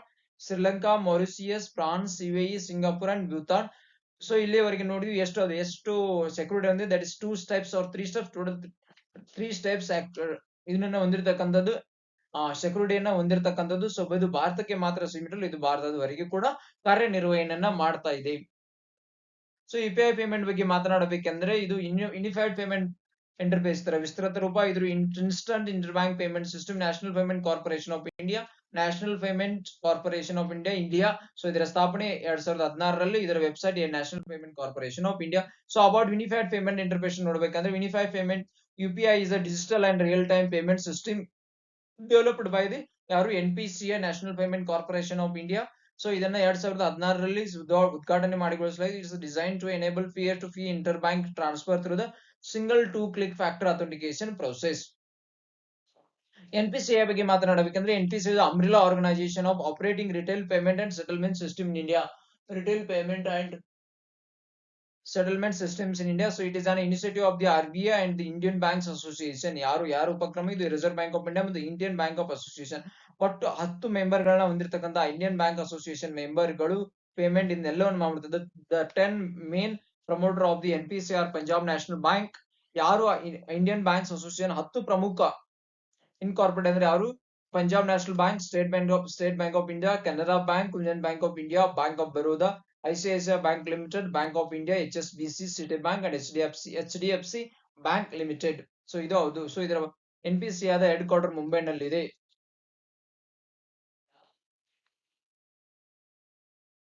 So ಈ ಕೆಳಗಿನವುಗಳಲ್ಲಿ ಯಾವ ಸೂರ್ಯ ದೇವಾಲಯವು ಗುಜರಾತ್ ಪಟ್ಟಣದಲ್ಲಿದೆ? ಅದುವೇ ಮೊಧೇರಾ.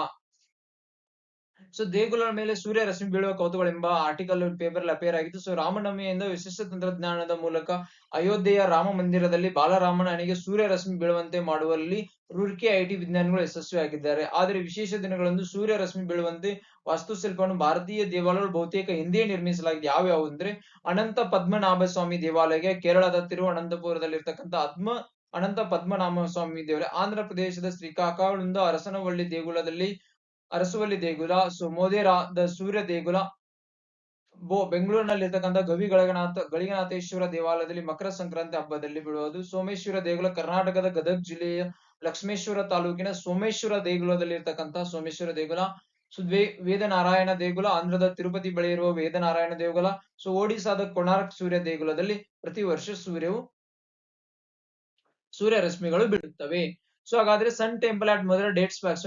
ಸೂರ್ಯ ಮಂದಿರ ಮೊಧೇರಾದ ಸೂರ್ಯ ಮಂದಿರದ ಬಗ್ಗೆ ನೋಡಬೇಕಂದ್ರೆ ಇದು 11ನೇ ಸೆಂಚುರಿಯಲ್ಲಿ ಕಟ್ಟಿರ್ತಕ್ಕಂಥ ಸೋಳಂಕಿ ಡೈನಾಸ್ಟಿ ಅವರು ರಾಜ ಭೀಮದೇವವನ್ನ ಸೋಳಂಕಿ ಡೈನಾಸ್ಟಿ ರಾಜ ಭೀಮದೇವರು 1026ರಲ್ಲಿ ಕಟ್ಟಿದ್ದು ರೆಕ್ಟಾಂಗ್ಯುಲರ್ ಶೇಪ್. ಇದಕ್ಕೆ ಸೂರ್ಯ ಕುಂಡನ್ ಅಂತ ಕರೀತಾರೆ.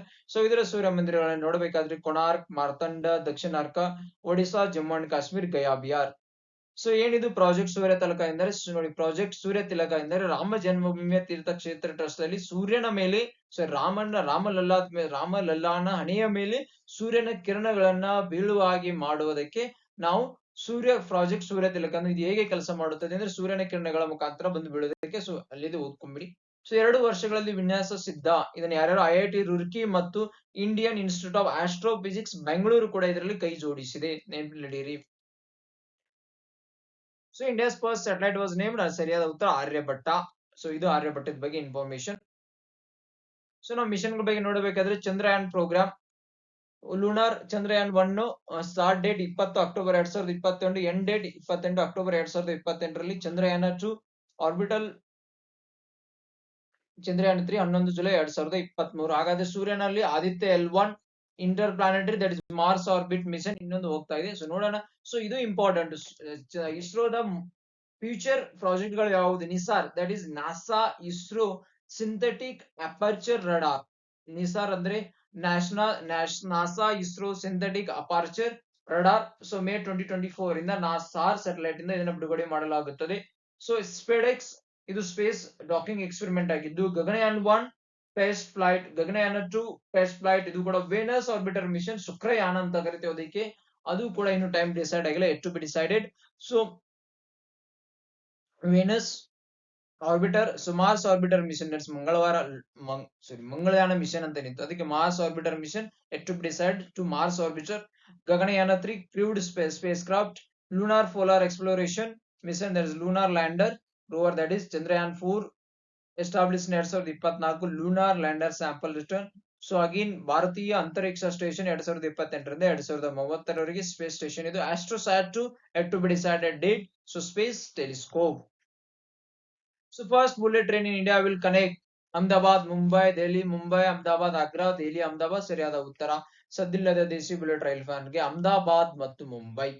ಸೊ ಗಂಟೆಗೆ 250 ಕಿಲೋಮೀಟರ್ ವೇಗದಲ್ಲಿ ಓಡುವ ಬುಲೆಟ್ ರೈಲಿಗೆ ಚೆನ್ನೈನಲ್ಲಿ ವಿನ್ಯಾಸ. ಇದು ಈಗಾಗಲೇ ಪ್ರಗತಿಯಲ್ಲಿರೋ ಬುಲೆಟ್ ರೈಲ್ ಅಲ್ಲ, ಸ್ವದೇಶಿ ಬುಲೆಟ್ ರೈಲು. ವಂದೇ ಭಾರತ್ ಮಾದರಿಯ ಬುಲೆಟ್ ರೈಲು. ವಂದೇ ಭಾರತ ಗರಿಷ್ಠ ಸಾಮರ್ಥ್ಯ 220 ಕಿಲೋಮೀಟರ್ ಇದ್ದರೆ ಸೊ ಇದರ ಬುಲೆಟ್ ರೈಲು 250 ಕಿಲೋಮೀಟರ್ ಫರ್ ಅವರ್. ಚೆನ್ನೈಗೆ ಇಂಟಿಗ್ರಲ್ ಕೋಚ್ ಫ್ಯಾಕ್ಟರಿಯಲ್ಲಿರುವ ರೈಲ್ವೆ ಇಲಾಖೆ ಮೇಲೋಸ್ತ ರೈಲು ವಿನ್ಯಾಸ. ಈಗ ಕಾಮಗಾರಿ ನಡೆಯುತ್ತಿರುವ ಅಹಮದಾಬಾದ್ ಮುಂಬೈ ಬುಲೆಟ್ ರೈಲಿಗೆ ಜಪಾನ್ ತಂತ್ರಜ್ಞಾನವನ್ನು ನಡೆಯುತ್ತಿದೆ. ಚೆನ್ನೈನಲ್ಲಿ ಈಗ ಭಾರತದ ತಂತ್ರಜ್ಞಾನ ಬಳಸಿ 850 ಕಿಲೋಮೀಟರ್ ವೇಗದ ರೈಲುಗಳ ವಿನ್ಯಾಸ ಪ್ರಗತಿಯಲ್ಲಿದೆ. ಸೊ ಹಾಗಾದ್ರೆ ನೋಡೋಣ ಇಂಪಾರ್ಟೆಂಟ್ ಸೈನ್ಸ್ ಅಂಡ್ ಟೆಕ್ನಾಲಜಿ ಬಗ್ಗೆ one liner. Meta unveils upgraded artificial intelligence assistant powered by Llama 3. So Meta CEO ಯಾರು? Mark Zuckerberg has announced the launch of company advanced AI assistant Meta AI powered by state-of-the-art language model Llama 3. So European astronomers have made the groundbreaking discovery, the largest stellar black hole in our Milky Way galaxy named BH3. So ಈ ತರ ಪ್ರಶ್ನೆ ಬರುತ್ತೆ. BH3 ಸುದ್ದಿಯಲ್ಲಿತ್ತು ಏನು? ಈ ತರ ಪ್ರಶ್ನೆ ಬರುತ್ತೆ. So the celestial Behemoth has a staggering mass 33 times greater than our sun and is located a mere 2000 light years away from the Earth. Clouded tiger cat, a new species discovered in Brazilian rainforest. So Microsoft Research Asia's AI team has introduced VASA 1, the innovative AI application showcased recent paper in ArXiv. VASA 1 converts still images into the animated representation with synchronized speech or. So ಸರಿಯಾದ ಉತ್ತರ 23 ಲಕ್ಷ ಹೆಕ್ಟೇರ್ಷ್ಟು ಪ್ರದೇಶವು ನಾಶವಾಗಿದೆ. ಭಾರತದಲ್ಲಿ 2001ರಿಂದ 2023 ನಡುವಿನ ಅವಧಿಯಲ್ಲಿ 23 lakh hectare ಅರಣ್ಯ ನಾಶ. ಅದು ಗ್ಲೋಬಲ್ ಫಾರೆಸ್ಟ್ ವಾಚ್ ರಿಪೋರ್ಟ್ ಪ್ರಕಾರ.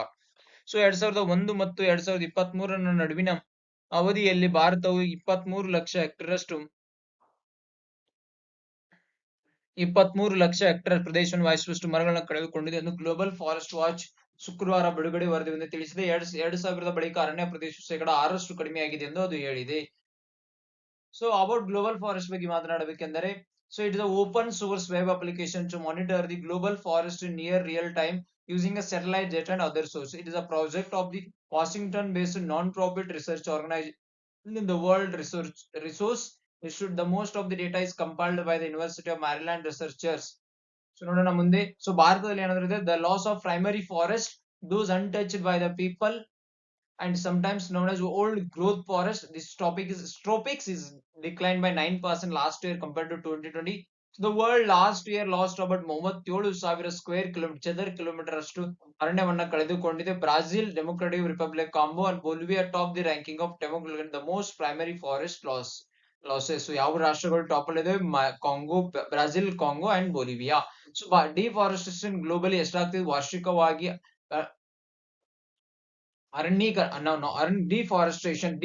ಅರಣ್ಯೀಕರಣ ಏನದು ಹೇಳೋದ್ರೆ ಅದು 3.2% ಆಗಿದೆ. 2023ರಲ್ಲಿ ಹೆಚ್ಚಾಗಿದೆ.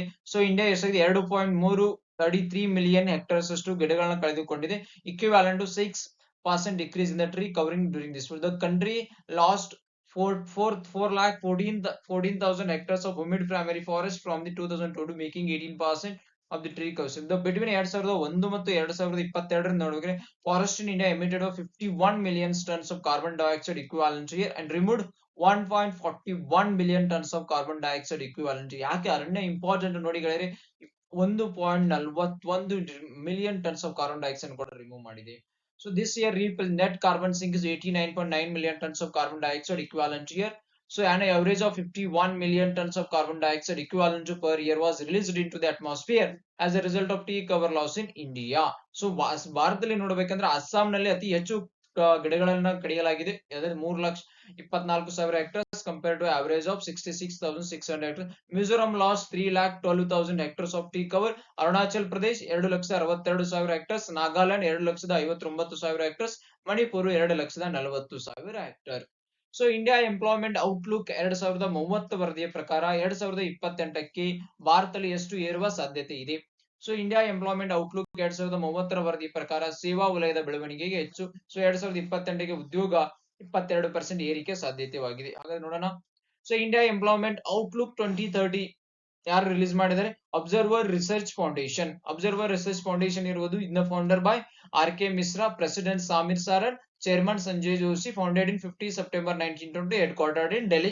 So according to findings, India's current employment, ಭಾರತದ ಪ್ರಸ್ತುತ ಒಂದು ನಿರುದ್ಯೋಗವು 4.47 2024. It is anticipated to decrease in 3.68% by 2028. So India's youthful demographic with a median age of 28.4% stands as a catalyst for economic expansion. Important ವರದಿಗಳ ಬಗ್ಗೆ ನೋಡಿದೀವಿ. Polity ಬಗ್ಗೆ ನೋಡೋಣ. ಉಚ್ಚ ನ್ಯಾಯಾಲಯದ ನ್ಯಾಯಾಧೀಶರನ್ನ ಭಾರತದ ರಾಷ್ಟ್ರಪತಿ ಇವರೊಂದಿಗೆ ಸಮಾಲೋಚನೆ ಮಾಡಿ ನಡೆಯುತ್ತಾರೆ. ಸರಿಯಾದ ಉತ್ತರ ಭಾರತದ ಮುಖ್ಯ ನ್ಯಾಯಮೂರ್ತಿ ಮತ್ತು ನೇಮಕಾತಿ ಮಾಡಬೇಕಾದ ಹೈಕೋರ್ಟ್ ನ ಮುಖ್ಯಮಂತ್ರಿ ಮತ್ತು ರಾಜ್ಯಪಾಲರೊಂದಿಗೆ. ಸೊ ಇದು ಹೈಕೋರ್ಟ್ ನ ನ್ಯಾಯಮೂರ್ತಿ ಕಾಯಂಗೊಳಿಸಿ ಕೇಂದ್ರ ಸರ್ಕಾರ. ನೋಡೋಣ. ಸೊ ಈ ವ್ಯಕ್ತಿಗಳನ್ನ ಕೇಂದ್ರ ಸರ್ಕಾರ ಕಾಯಂಗೊಳಿಸಿದೆ. Honourable M justice M Punach, then honourable mister justice Anil Bhimsen Katti, honourable justice Gurusiddaiah Basavaraj, justice M Joshi, M justice Umesh Manjunath Adi. So appointment of judges ಅಂದ್ರೆ ಆರ್ಟಿಕಲ್ 217 ಆಫ್ ದಿ ಕಾನ್ಸ್ಟಿಟ್ಯೂಷನ್ 217 ಸಂವಿಧಾನದ ಪ್ರಕಾರ ಏನ್ ಹೇಳುತ್ತೆ? Judge of the high court shall be appointed by the president in the consultation with chief justice of India. ಭಾರತದ ಸರ್ವೋಚ್ಚ ನ್ಯಾಯಾಲಯ ಮುಖ್ಯ ನ್ಯಾಯಮೂರ್ತಿ ಮತ್ತು ಆ ರಾಜ್ಯದ ರಾಜ್ಯಪಾಲರೊಂದಿಗೆ ಸಮಾಲೋಚನೆ ನಡೆಸಿ ರಾಷ್ಟ್ರಾಧ್ಯಕ್ಷರು ಆರ್ಟಿಕಲ್ 200 ಅಡಿಯಲ್ಲಿ ಜಡ್ಜಸ್ ಆಫ್ ದಿ ಹೈಕೋರ್ಟ್ ಅಂದ್ರೆ ಹೈಕೋರ್ಟ್ ನ ನ್ಯಾಯಾಧೀಶರನ್ನ ನೇಮಕ ಮಾಡುತ್ತಾರೆ. In case of appointment of judge other than the chief justice of India high court is consult. ಅಂದ್ರೆ ಈಗ ಇವ್ರನ್ನ ಅಪಾಯಿಂಟ್ ಮಾಡಿದ್ದಾರೆ, ಇವ್ರನ್ನ ಕಾಯಂಗೊಳಿಸಿದ್ದಾರೆ, ಅದು ಇವ್ರನ್ನ ಅಪಾಯಿಂಟ್ಮೆಂಟ್ ಮಾಡಬೇಕಾದ್ರೆ ಇವ್ರ ಜೊತೆ ಮಾಡಬೇಕು. So consultation process the collegium just that is first justice all kind of steps. So ನೋಡೋಣ ಇಲ್ಲಿ. So ad hoc judges, the appointment of the retired judges was provided for the consultation of article 224A. Under the article, the chief justice of the high court for any state may at any time with the previous consent of the president request any person who has held the office of judges of that court or any other high court to sit and act as judge of the high court. Collegium system ನೀವು ನೋಡಿದ್ರೆ ಗೊತ್ತಿದೆ. So ನೋಡ್ಬೇಕು. ಇದು ಇವರು Honorable Chief Justice of Karnataka, MS Justice NV Anjaria ಅಥವಾ ಅಂಜೇರಿಯಾ. So the new alluvial deposits, ಇದು polity ಬಗ್ಗೆ ಒಂದೊಂದು important. So new alluvial deposits found in the Gangetic Plain are known as ಬಂಗಾರ್, ಖಾದರ್, ತರೈ. ಮೇಲ್ನೋಗಳಿದೆ ಅದು ಬಂಗಾರ್. ಸೊ ನೋಡ ಖಾದರ್ ನೋಡಿ ಯಾವ ಸಿಗ್ದ ಆನ್ಸರ್ ಮುಂದೆ ಇದೆ. ಸೊ ಭಾರತದಲ್ಲಿ ಮಣ್ಣಿನ ಪ್ರಕಾರಗಳು. ಭಾರತದ ವೈವಿಧ್ಯತೆಗೆ ಹೆಸರುವಾಸಿ ಭಾಷೆ ಸಂಸ್ಕೃತ ಆಚೆ ನೋಡಿ. ಪರ್ವತದ ಮಣ್ಣು, ಮರಭೂಮಿ ಮಣ್ಣು, ಚೆಂಬಟ್ಟಿಗೆ ಮಣ್ಣು, ಕೆಂಪು ಮಣ್ಣು, ಮೆಕ್ಕಲು ಮಣ್ಣು. ಸೊ ನೋಡಿ 5th December is also celebrated world soil day. Alluvial soil, new alluvial soil ಏನು ಕರಿತೀವಿ? ಖಾದರ್ ಅಂತ ಕರಿತೀವಿ. ಓಲ್ಡ್ ಅಲುವಿಯಲ್ ಸಾಯಿಲ್ ಗೆ ಬಂಗಾರ ಅಂತ ಕರಿತೀವಿ. So mostly available soil in India 43% ಭಾರತದಲ್ಲಿ ಲಭ್ಯವಿರತಕ್ಕಂಥ ಮಣ್ಣು that is alluvial, but covers an area of 143 square kilometer. That's maybe wrong. 143 not a square kilometers.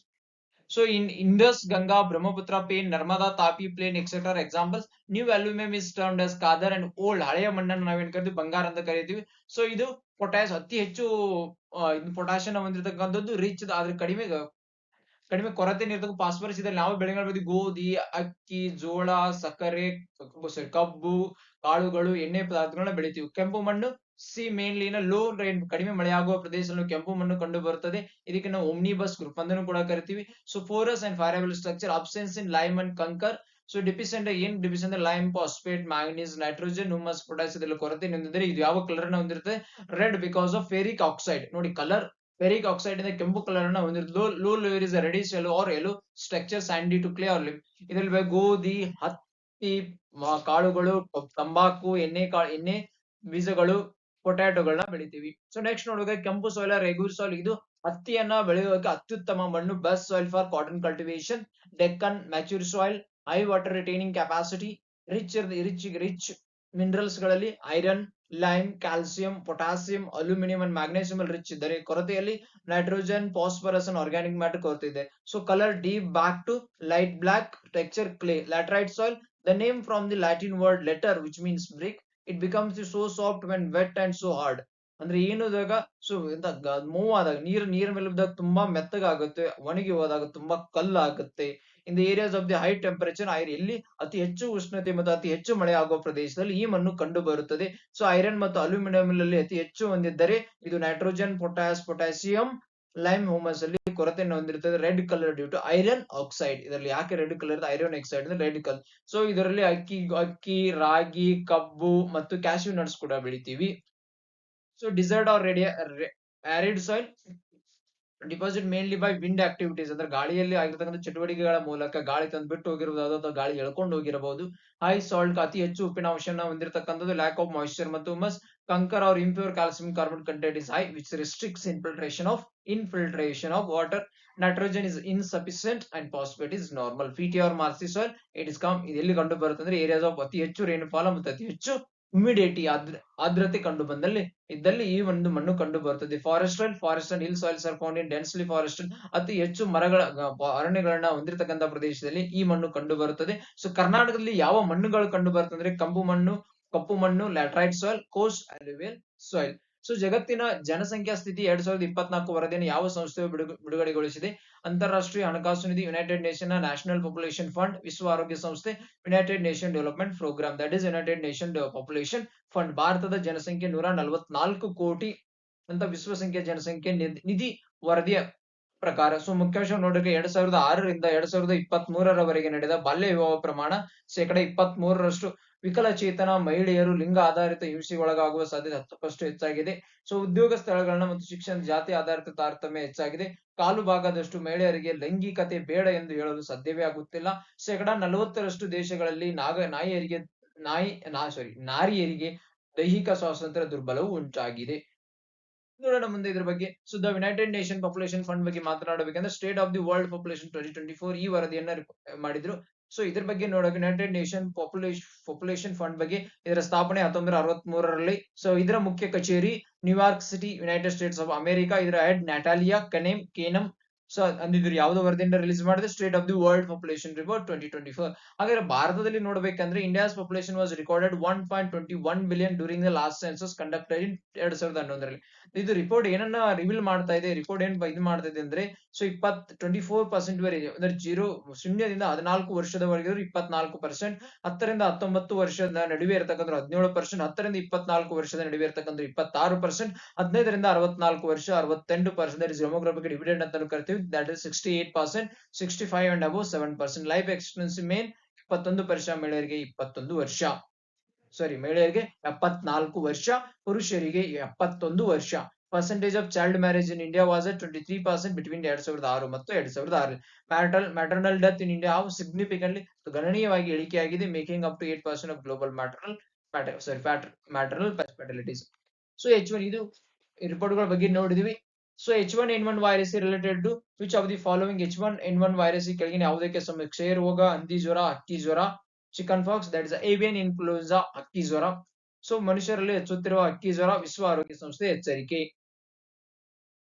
ಏನು ಇದು ಏವಿಯನ್ ಇನ್ಫ್ಲೂಯೆನ್ಸಾ? ಇದಕ್ಕೆ ನಾವು ಹಕ್ಕಿ ಜ್ವರ ಅಂತ ಕರೀತೀವಿ. Also called as avian influenza is a viral infection that can infect not only birds but also humans and other animals. So most form of the virus are restricted to birds. H5N1 is ಇದು ಅತಿ ತುಂಬಾ common form ಅಲ್ಲಿ ಆಗಿರ್ತಕ್ಕಂಥ bird. It is deadly to birds and can easily affect the humans and other animals that come in contact with the carrier. According to ವಿಶ್ವ ಆರೋಗ್ಯ ಸಂಸ್ಥೆ ಪ್ರಕಾರ H5N1 was first discovered in Greece in 1996, in China in humus. It was first discovered in 1997 and has killed nearly 60% of trusted source of those. So Olympics, name of the Olympics where the Olympics games originated. Olympics ಕ್ರೀಡಾಕೂಟ ಹುಟ್ಟಿದ ಸ್ಥಳ ಹೆಸರಿಸಿ Latvia, Baghdad, Greece garden, that is green. So Seine ನದಿಯಲ್ಲಿ Olympics ಉದ್ಘಾಟನೆ. So ಈ ವರ್ಷದ ಉದ್ಘಾಟನೆ ಯಾವ ನದಿಯ ಮೇಲೆ ಉದ್ಘಾಟನೆ ಆಗ್ತದೆ? ದಟ್ ಇಸ್ ಸೀನ್ ನದಿಯಲ್ಲಿ ಒಲಿಂಪಿಕ್ಸ್ ಉದ್ಘಾಟನೆ ಆಗುತ್ತಿದೆ, ನೆನಪಿಡಿರಿ. ಸೊ ಲೀಗ್ ಆಫ್ ನೇಷನ್ಸ್ ನ ವಾಸ್ತುಶಿಲ್ಪಿ ವುಡ್ರೋ ವಿಲ್ಸನ್ ಇದು ಆಗಿತ್ತು. ಲೀಗ್ ಆಫ್ ನೇಷನ್ ನಲ್ಲಿ ಇತಿಹಾಸದಲ್ಲಿ ಇಂದು ಲೀಗ್ ಆಫ್ ನೇಷನ್ ವಿಸರ್ಜನೆಯಾದ ದಿನ. ಸೊ ಯಾವಾಗ ವಿಸರ್ಜನೆ ಆಗಿತ್ತು? ಏಪ್ರಿಲ್ 20ರಂದು ಲೀಗ್ ಆಫ್ ನೇಷನ್ ವಿಸರ್ಜನೆಯಾಗಿದ್ದು ಜಾಗತಿಕ ಸಹಕಾರಕ್ಕಾಗಿ ಪ್ರಸ್ತುತ ಅಸ್ತಿತ್ವದಲ್ಲಿರುವ ವಿಶ್ವಸಂಸ್ಥೆಗೂ ಮುಂಚೆ ಒಂದು ಸಂಸ್ಥೆ ಇತ್ತು. ಅದಕ್ಕೆ ಅಂತರ್ ಸರ್ಕಾರಿ ಸಂಸ್ಥೆಯಾದ ಲೀಗ್ ಆಫ್ ನೇಷನ್ ಅಧಿಕೃತವಾಗಿ ಏಪ್ರಿಲ್ 20, 1940 ವಿಸರ್ಜಿಸಲ್ಪಟ್ಟಿತು. ಸೊ ಇದು ಕೇವಲ ಜೀವಿಸಿದ್ದು 26 ವರ್ಷ. 1889ರಲ್ಲಿ ರೂಪುಗೊಂಡ ಅಂತರ್ ಸಂಸದೀಯ ಒಕ್ಕೂಟ ಲೀಗ್ ಆಫ್ ನೇಷನ್ಸ್ ಗೆ ಪೂರ್ವ ಸೂಚಕವಾಗಿದೆ. ಇದನ್ನು ಫ್ರೆಂಚ್ ಅರ್ಥಶಾಸ್ತ್ರಜ್ಞ ಫೆಡ್ರಿಕ್ ಪ್ಯಾಸಿ ಮತ್ತು ಇಂಗ್ಲಿಷ್ನ ರಾಜಕಾರಣಿ ಸರ್ ವಿಲಿಯಂ ರ್ಯಾಂಡಲ್ ಕ್ರಿಮಸ್ ಸ್ಥಾಪಿಸಿದರು. ಸೊ 1914ರಲ್ಲಿ ಮೊದಲ ಮಹಾಯುದ್ಧ ಪ್ರಾರಂಭವಾದಾಗ ಭವಿಷ್ಯದಲ್ಲಿ ಮುಂದಿನ ಯುದ್ಧಗಳನ್ನು ತಡೆಯುವ ಅಂತಾರಾಷ್ಟ್ರೀಯ ಸಂಸ್ಥೆಗೆ ಯುಕೆ ಮತ್ತು ಯುಎಸ್ ಗಳಲ್ಲಿ ಭಾರಿ ಸಾರ್ವಜನಿಕ ಬೆಂಬಲವಿತ್ತು. 1914ರಲ್ಲಿ ಬ್ರಿಟಿಷ್ ರಾಜಕೀಯ ವಿಜ್ಞಾನಿ ಗೋಲ್ಡ್ 3 ಲೋವಸ್ ಡಿಕ್ಕಿನ್ಸನ್ ಅಂತ ಸಂಘಟನೆಗಾಗಿ ಒಂದು ಯೋಜನೆ ರೂಪಿಸಿ ಅದಕ್ಕೆ ಲೀಗ್ ಆಫ್ ನೇಷನ್ಸ್ ಎಂದು ಹೆಸರಿಸಿದರು. ಡಿಕ್ಕಿನ್ಸನ್ ಬ್ರಿಟಿಷ್ ಶೈಕ್ಷಣಿಕ ಮತ್ತು ರಾಜಕಾರಣಿ ಲಾರ್ಡ್ ಬಾಯ್ಸ್ ಅವರೊಂದಿಗೆ ಬಾಯ್ಸ್ ಗ್ರೂಪ್ ಎಂಬ ಅಂತಾರಾಷ್ಟ್ರೀಯ ಶಾಂತಿಪ್ರಿಯ ಗುಂಪನ್ನು ರಚಿಸಿದರು. ಇದಕ್ಕೆ ನಂತರ ಲೀಗ್ ಆಫ್ ನೇಷನ್ಸ್ ಯೂನಿಯನ್ ಎಂದು ಮರುನಾಮಕರಣ ಮಾಡಿ 1911ರಲ್ಲಿ ಯುಎಸ್ ನಲ್ಲಿ ಲೀಗ್ ಟು ಎನ್ಫೋರ್ಸ್ ಪೀಸ್ ಎಂಬ ಹೆಸರಿನ ಇದೇ ರೀತಿಯ ಸಂಘಟನೆ ರಚಿಸಲಾಯಿತು. ಇದು ಯುದ್ಧಕ್ಕೆ ಹೋಗುವ ಬದಲು ಸಂಘರ್ಷಗಳು ಪರಿಹರಿಸಲು ಮಧ್ಯಸ್ಥಿಕೆ ಮತ್ತು ನಿರ್ಬಂಧಗಳನ್ನು ವಿಧಿಸಿತು. ಸೊ ಪಿಲಿಮೋರ್ ಸಮಿತಿ ಎಂಬ ಕರೆಯಲ್ಪಡುವ ಬ್ರಿಟಿಷ್ ಸಮಿತಿಯು ಆಲ್ಫ್ರೆಡ್ ಸ್ಟೆನ್ಸ್ ಸಮ್ಮೇಳನ ರಚಿಸಲು ಶಿಫಾರಸು ಮಾಡಿತು. ಈ ಸಮಿತಿಯು ಅನೇಕ ಶಿಫಾರಸುಗಳನ್ನ LN ಚಾರ್ಟರ್ ಆಗಿ ಕಾರ್ಯನಿರ್ವಹಿಸಿದ ಲೀಗ್ ಆಫ್ ನೇಷನ್ಸ್ ಒಡಂಬಡಿಕೆಯಲ್ಲಿ ಸೇರಿಸಲಾಯಿತು. ಲೀಗ್ ಆಫ್ ನೇಷನ್ ಒಡಂಬಡಿಕೆಯನ್ನು ಮುಖ್ಯವಾಗಿ ಬ್ರಿಟನ್ ಲಾರ್ಡ್ ರಾಬರ್ಟ್ ಸೆಸಿಲ್ ಮತ್ತು ದಕ್ಷಿಣ ಆಫ್ರಿಕಾದ ರಾಜಕಾರಣಿ ಜಾನ್ ಸ್ಟಡ್ಸ್ ರಚಿಸಿದರು. ಜನವರಿ 1919ರಲ್ಲಿ ಪ್ಯಾರಿಸ್ನ ಕ್ರಾಂತಿ ಸಮಾವೇಶದಲ್ಲಿ ಪ್ರತಿನಿಧಿಗಳು ಪ್ರಸ್ತಾಪಗಳ ಬಗ್ಗೆ ಚರ್ಚಿಸಿದರು ಮತ್ತು LN ರಚಿಸಲು ಒಪ್ಪಿದರು. ಜೂನ್ 1919 44 ರಾಷ್ಟ್ರಗಳ ಒಪ್ಪಂದಕ್ಕೆ ಸಹಿ ಹಾಕಿದ್ದು ವರ್ಸೆಲ್ಸ್ ಒಪ್ಪಂದದ ಭಾಗದಿಂದ LN ಸ್ಥಾಪಿಸಲು. ಈ ಒಪ್ಪಂದವು ಮೊದಲನೇ ಮಹಾಯುದ್ಧವನ್ನು ಕೊನೆಗೊಳಿಸಿದ ಪ್ರಮುಖ ಶಾಂತಿ ಒಪ್ಪಂದಗಳಲ್ಲಿ ಒಂದಾಗಿದೆ. LN ನ ಅಧಿಕೃತ ಸ್ಥಾಪನಾ ದಿನಾಂಕ 19 ಏಪ್ರಿಲ್ ಜನವರಿ 10ರಿಂದ ಆಯಿತು. ಸೊ ಇದನ್ನು ಅಮೆರಿಕದ ಅಧ್ಯಕ್ಷ ವುಡ್ರೋ ವಿಲ್ಸನ್ ಅವರ ರಚನೆಯಲ್ಲಿ ಸಕ್ರಿಯ ಪಾತ್ರ ವಹಿಸಿದ್ದರೂ ಸಹ ಯುಎಸ್ ಈ ಸಂಸ್ಥೆಗೆ ಸೇರಲ್ಲ. ನೋಡಿ, ಇದನ್ನ ಲೀಗ್ ಆಫ್ ನೇಷನ್ ನ ವಾಸ್ತುಶಿಲ್ಪಿ ವುಡ್ರೋ ವಿಲ್ಸನ್ ಇದ್ದರೂ ಕೂಡ ಅವರು ಈ ಒಂದು ಸಂಸ್ಥೆಗೆ ಸೇರಿಕೊಳ್ಳಲಿಲ್ಲ ಎಂಬುದು ಇಲ್ಲಿ ಗಮನಾರ್ಹ. ಸೊ ಮತ್ತೊಂದು ಯುದ್ಧವನ್ನು ತಡೆಗಟ್ಟುವ ಉದ್ದೇಶದ ಲೀಗ್ ಆಫ್ ರಚಿಸಲಿದೆ. ಅವರಿಗೆ ಈ ಕಾರ್ಯಾಚರಣೆ ವಿಫಲವಾಗಿದೆ. ಇದು ಎರಡನೇ ಮಹಾಯುದ್ಧದ ಭಂಗವನ್ನು ತಡೆಯಲು ಸಾಧ್ಯವಾಗಲಿಲ್ಲ. ಸೊ ಲೀಗ್ ಆಫ್ ನೇಷನ್ಸ್ ಕೊನೆಗೊಂಡಿದ್ದು ಹೇಗೆ ಅಂದರೆ ಎರಡನೇ ಮಹಾಯುದ್ಧದ ಪ್ರಾರಂಭದ ನಂತರ ಲೀಗ್ ನಾಮಮಾತ್ರವಾಗಿ ಅಸ್ತಿತ್ವದಲ್ಲಿತ್ತು. Present like even. So October 1960ರಲ್ಲಿ ವಿಶ್ವಸಂಸ್ಥೆಗೆ ರಚನೆಯಾದ ನಂತರ ಇದನ್ನು ಅಧಿಕೃತವಾಗಿ 1946 ಏಪ್ರಿಲ್ 20ರಂದು ವಿಸರ್ಜಿಸಲಾಯಿತು. LN ಅಡಿಯಲ್ಲಿ ಕೆಲಸ ಮಾಡುವ ಅನೇಕ ಸಂಸ್ಥೆಗಳು ಮತ್ತು ಏಜೆನ್ಸಿಗಳನ್ನ ವಿಶ್ವಸಂಸ್ಥೆಗೆ ವರ್ಗಾಯಿಸಲಾಯಿತು. ಕಾರಣ ಯುಎಸ್ ಲೀಗ್ ಗೆ ಎಂದಿಗೂ ಸೇರಲ್ಲ ಎಂಬುದಕ್ಕೆ ಇದಕ್ಕೆ ಒಂದು ಪ್ರಮುಖ ಕಾರಣವಾಗಿದೆ. ನೋಡೋಣ ಮುಂದಿನ ಪ್ರಶ್ನೆ. ಬ್ರಹ್ಮೋಸ್ ಇದು ಒಂದು ಏನು? ಅಲ್ಪ ಶ್ರೇಣಿಯ ಸೂಪರ್ಸೋನಿಕ್ ಕ್ರೂಸ್ ಕ್ಷಿಪಣಿ, ವಾಯು ರಕ್ಷಣಾ ದಳ, ಸೊ ಮಿಲಿಟರಿ ಉಪಗ್ರಹ, ಒಂದು ಬಹು ರಾಕೆಟ್ ಲಾಂಚರ್. ಇದು ಒಂದು ಸೂಪರ್ಸೋನಿಕ್ ಕ್ರೂಸ್ ಮಿಸೈಲ್. ಯಾಕೆಂದ್ರೆ ಬೃಹತ್ ರಕ್ಷಣಾ ರಫ್ತು ಒಪ್ಪಂದ ವಿದೇಶಗಳಿಂದ ಬೇಡಿಕೆ. ಫಿಲಿಪೀನ್ಸ್ಗೆ ಬ್ರಹ್ಮೋಸ್ ಕ್ಷಿಪಣಿ. ಸೊ 3,131 ಕೋಟಿ ರೂಪಾಯಿ ಮೊತ್ತದ ಭಾರತ್ ಫಿಲಿಪೈನ್ಸ್ ನಡುವೆ ಜನವರಿಯಲ್ಲಿ 2022 ನಡೆದಿತ್ತು ಒಪ್ಪಂದ. ಭಾರತ ಹಾಗೂ ಫಿಲಿಪೀನ್ಸ್ ನಡುವೆ ನಡೆದಿದ್ದ ಒಪ್ಪಂದದಲ್ಲಿ ಬ್ರಹ್ಮೋಸ್ ಸೂಪರ್ಸೋನಿಕ್ ಕ್ರೂಸ್ ಕ್ಷಿಪಣಿಗಳನ್ನ ಫಿಲಿಪೀನ್ಸ್ಗೆ ರಫ್ತು ಮಾಡಿದೆ. ಸೊ ಜನವರಿ 2022 ದೇಶಗಳು ಸುಮಾರು 3,130 ಕೋಟಿ ರೂಪಾಯಿ ಒಪ್ಪಂದಕ್ಕೆ ಸಹಿ ಹಾಕಿದ್ದು. ಒಪ್ಪಂದದಲ್ಲಿ ಭಾರತ ಮತ್ತು ರಷ್ಯಾದ ಜಂಟಿ ಉದ್ಯಮವಾದ BrahMos aerospace private limited high speed BrahMos ಕ್ಷಿಪಣಿ ವ್ಯವಸ್ಥೆ 3 ರಫ್ತು ಆವೃತ್ತಿಗಳೊಂದಿಗೆ ಕ್ಷಿಪಣಿಗಳನ್ನ ಪೂರೈಸುತ್ತಿದೆ. ಅಲ್ಲದೆ ಈ ಒಪ್ಪಂದದಲ್ಲಿ ಫಿಲಿಪೈನ್ಸ್ಗೆ ಬ್ರಹ್ಮೋಸ್ ನಿರ್ವಹಣೆಯ ಬೇಕಾದ ಅಗತ್ಯ ತರಬೇತಿಯನ್ನು ಸಹ ನಿರ್ವಾಹಕರಿಗೆ ನೀಡಲು. ಇದೀಗ ಯುದ್ಧ ಸಾಮಗ್ರಿಗಳ ಮೊದಲ ಬ್ಯಾಚ್ ಅಂತಿಮವಾಗಿ ಫಿಲಿಪೀನ್ಸ್ಗೆ ತಲುಪಿದೆ. ಸೊ ಕೆಳಗಿನ ಯಾವ ಜೋಡಿಗಳು ದೇಶದ ಆರಲ್ ಸಮುದ್ರ ಸುತ್ತಲೂ ಸೇರಿದೆ? ಅದೇ Kazakhstan, Uzbekistan. So it was once largest saltwater lake of Central Asia, lies in the boundary between Kazakhstan of north and Uzbekistan. So places in news. So ನೋಡಿ, Uzbekistan, Kazakhstan, Kyrgyzstan, Tajikistan, Afghanistan ಮತ್ತು Turkmenistan ಗಳ border ಗಳನ್ನ ಹೊಂದಿರತಕ್ಕಂತ Uzbekistan country, Kazakhstan, Kyrgyzstan, Tajikistan, Afghanistan, Turkmenistan. So it is a landlocked country in Central Asia. Desert, Kazilkum, highest point, Karzar Sultan, major new rivers, Sardariya River and Amudarya River. The Aral Sea is located in both Kazakhstan and Uzbekistan.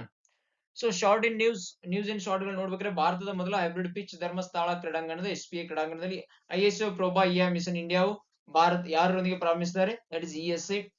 GI tag Tiranga barfi ಬಡಾವಣೆ. Plastic overshoot ದಿನದ ವರದಿ earth action 22 April.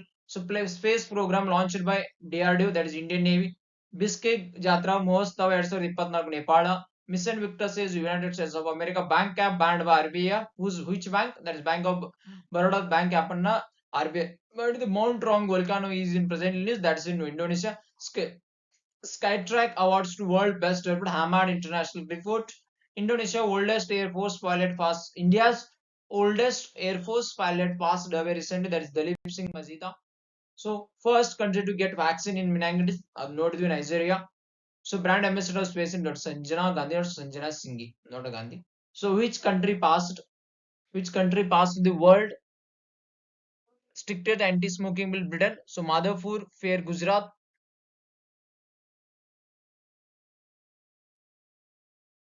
So ಇಷ್ಟು ಹೇಳ್ತಾ ನಮ್ಮ ಈ ಒಂದು YouTube ಚಾನೆಲ್ಗೆ ಇವತ್ತಿನ ವೀಕ್ಲಿ ಕರೆಂಟ್ ಅಫೇರ್ಸ್ ಅನ್ನ ಮುಗಿಸ್ತಾ ಇದೀವಿ. ನೀವೇನಾದ್ರೂ ನಮ್ಮ ಯೂಟ್ಯೂಬ್ ಚಾನೆಲ್ಗೆ ಸಬ್ಸ್ಕ್ರೈಬ್ ಮಾಡಿರಲಿಲ್ಲ ಅಂದ್ರೆ ಪ್ಲೀಸ್ ಸಬ್ಸ್ಕ್ರೈಬ್ ಮಾಡಿ. ಹಾಗೆ ಈ ಒಂದು ಯೂಟ್ಯೂಬ್ ಚಾನೆಲ್ ಶೇರ್ ಮಾಡಿ. ಸೊ ಎಲ್ಲರಿಗೂ ಗೊತ್ತಾಗ್ಲಿ ನಮ್ದು ಒಂದು ಇನಿಷಿಯೇಟಿವ್ ಇದೆ. ಸೊ ಈ PDF ನಿಮ್ಗೆ ಈ ಒಂದು ಕರೆಂಟ್ ಅಫೇರ್ಸ್ ಚೆನ್ನಾಗಿ ಅನಿಸಿದಲ್ಲಿ ಈ PDF ಏನಾದ್ರು ನೀವು ಡೌನ್ಲೋಡ್ ಮಾಡ್ಕೋಬೇಕು, ಈ PDF ನ ಓದ್ಬೇಕು ಅಂತ ಏನಾದ್ರು ನಿಮ್ಗೆ ಅನಿಸಿದ್ದಲ್ಲಿ ನಿಮಗೆ ನಮ್ಮ ಟೆಲಿಗ್ರಾಮ್ ಚಾನೆಲ್ ಡಿಸ್ಕ್ರಿಪ್ಷನ್ ಅಲ್ಲಿ ನೀಡಿದೀವಿ. ಸೊ ಟೆಲಿಗ್ರಾಮ್ ಚಾನೆಲ್ ಮೇಲೆ ಹೋಗಿ ನೀವು ಈ PDF ಅನ್ನ ಡೌನ್ಲೋಡ್ ಮಾಡ್ಕೋಬಹುದು.